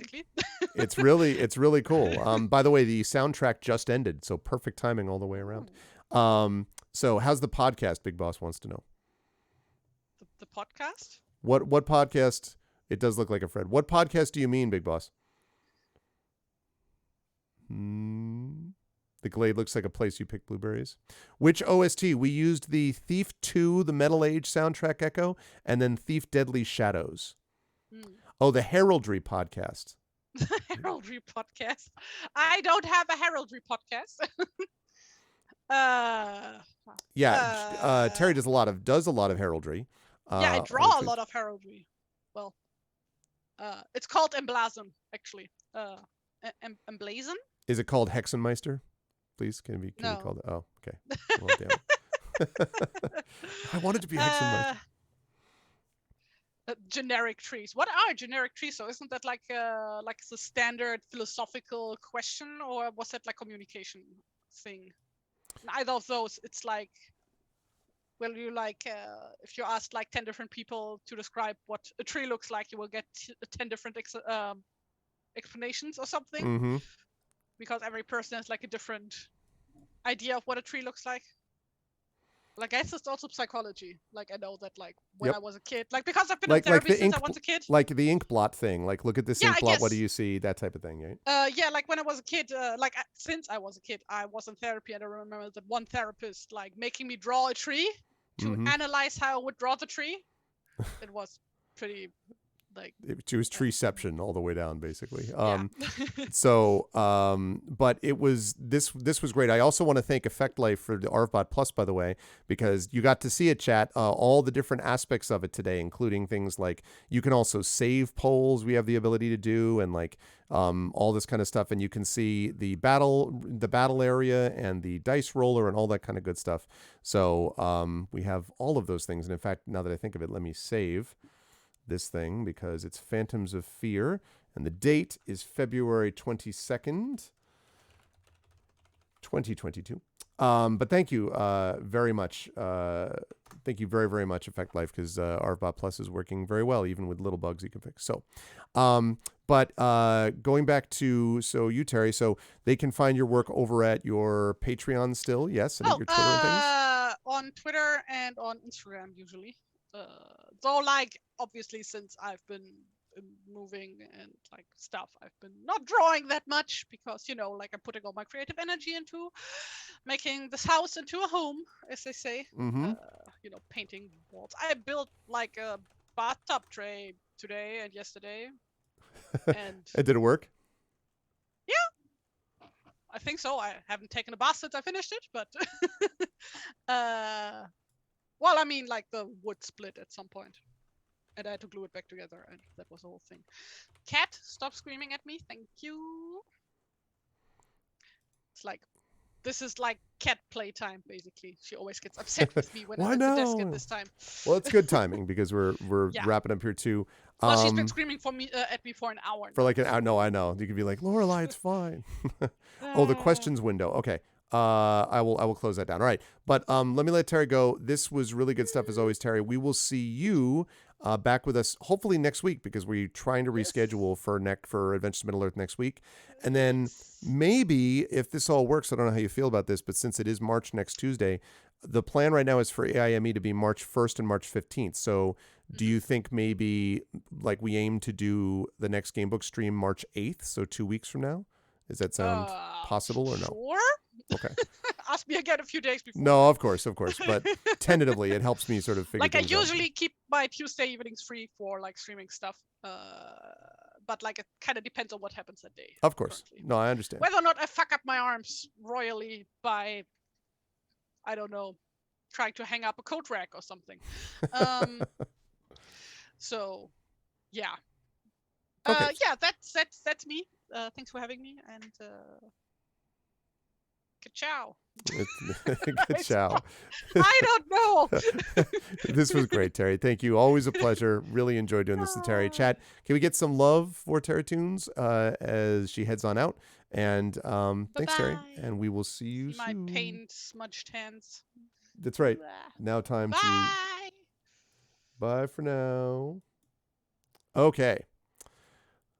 There we go. Good stuff. Yeah, so that was really great. I really had a good time with that, chat. And now we have that out of the way. And now, just before I leave you all to get ready for the stream later on, which is happening at the top of the hour over at GOG.com, and I'm gonna have to turn on some Okay, there we go. I'm also going to have to turn on, get some lights, my light panels and stuff. It's raining now, so it's getting dark outside. But it's overall, we're getting closer with the lighting and all that as time happens. But first of all, we need to see what the final decision was made. No, you didn't. Nominations were not today. Nominations happened a couple of weeks ago, actually, Echo. It's been up a little bit longer. So now's the chance to get in your final vote, chat, for this. These were the ones that were nominated. It's either Last Express, which has 6 votes right now, or Lost in Random, which has 5 votes. So now is your chance to get in your vote, chat. Please get in your vote right now. I'm going to close this down in just a minute. We have got 6 votes for Last Express, 5 votes for Lost in Random. Get in your vote now, because this is what I'm going to be playing on Saturday, I believe. I think it's Saturday that I've got that arranged. 8 to 5 for Last Express. What the heck? Okay, there we go. Let's see. I have... Yes. So Esper Genesis actually is probably not happening this Friday. I'm going to check in on it, but I think it's probably not happening. My guess is Friday is going to be Golden Sun, because we got Esper Genesis in on Friday the 11th, but we've got other stuff on the 25th that from different players with schedule conflicts. Next month we will be back to our normal 2 and 2 and 2 as people stop with all of their moves and shiftings and all that kind of stuff. But Saturday will definitely be the Patreon Field Chat Chosen Game of the Month, and then the last game on the channel, the last stream of the channel for the month, will be Monday the 28th, and that will be Bag of Giving with Avatar Legends. That'll be coming at you Monday evening, and then back into the regular stream. And that should be Adventure to Middle-earth next Tuesday, March 1st, and then Pen and Pixels will probably be Solasta, which is, I think, the last session of Solasta, Crown of the Magister. So that's what we've got that we're looking at there. But we will see how that goes. All right, last chance, chat. Last chance here. We got 8 votes for Last Express, 5 for Lost in Random, going once. Going twice. Yeah, exactly, Rude now. And sold. The vote is complete, and the Last Express wins. Dragonspear finally gets Last Express through. See, eventually it happens. You just have to give it time. So Last Express wins. Victory for the Last Express. So I will be doing that on Saturday, which will be coming up in less than a week, of course. But right now, I'm going to be getting ready for GOG, playing some Talisman Adventures. For those of you who missed this, with our new player who's going to be jumping on board. We have a new player that we're going to be introducing to all of you lovely folks, and that's going to be happening coming up later on this afternoon at 4 p.m. Eastern, so I hope you will stop by for that. If you liked what you saw and heard today, I hope you will follow the channel. I hope you will check the YouTube with !ArvTube. Please sub to me over there. Really does make a difference. And we're trying to get up to 1,000 subscribers. We're at 810, so we just got to keep on rolling. !ArvTube for that. !ArvCord to hang out with the Arvanauts in between streams. I think so, Big Boss. It's going to be the one on GOG, whatever the GOG one is, because I'm definitely going to use that one. !Arv Cord for the Discord. !Arv tweets for my Twitter. Website is arvanellarun.com. On the financial side, !Arv shop for my merchandise area. You can get Adventures of Middle-earth, Infinity and Beyond, and soon to be Esper Genesis related stuff there. !Arv Treon is that Patreon. 20 patrons, $198 per month. Allows me to do a bunch of different stuff. I'm trying to get that north of 200 and moving back up in the other direction. Again, that really is the financial backbone of the channel, and you can get cool stuff for yourself and for the channel as well, so please consider supporting us there. Also, subbing to the channel, as several people did today. That is always appreciated, either with your Prime sub or just subbing yourself. That really helps. You get those custom sub badges and emotes, and also inspirations to help the players. And of course, you've got, as always, the publishing stuff. Exclamation Point to Icarus for my Icarus graphic novel.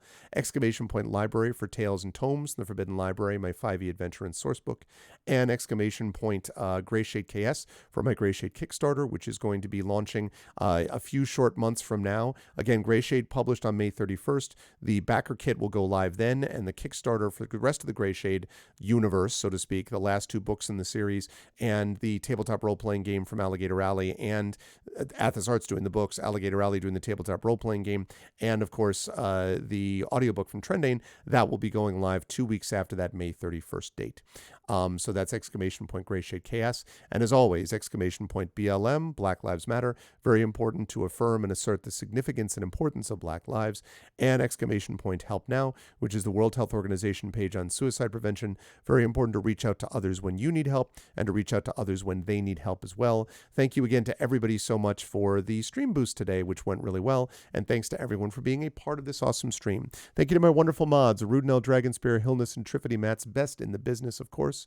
Thank you to my wonderful subscribers and Patreon supporters, Rudenell, Dragonspear, Hillness, Triffity Mats, Echo Alpha X5, Effect Life, Nonstop, and Arendt, Garlic Tofu, and Mrs. Dunsel. Thank you, thank you.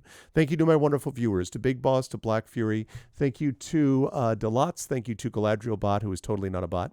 Thank you to Jagtris, Lanaray, Lost Rivers, Odomin. Thank you to Son of God, the Sparkly Wallflower, Thordex Mommy, and TNS Mephiston. Thank you all so much. No raid today because in a little over a half hour, I'm going to be up at GOG with some Talisman Adventures as we come back at you with the Briar Rose and with a new player. So I'll see you folks all a little bit later on. Maybe the boost brought us the Son of God. I would like to think so, that we were boosted by the Son of God and all that. But that's it for me, folks. I'm going to rise up on out of here. Thanks for being awesome, and I will see you lovely folks in about a half hour over at GogCom's Twitch channel for Pen and Pixels and Talisman Adventures, sponsored by Pegasus Spiele. Until then, much love to everyone, and I'll catch all you wonderful people soon. Be good to each other. Bye for now.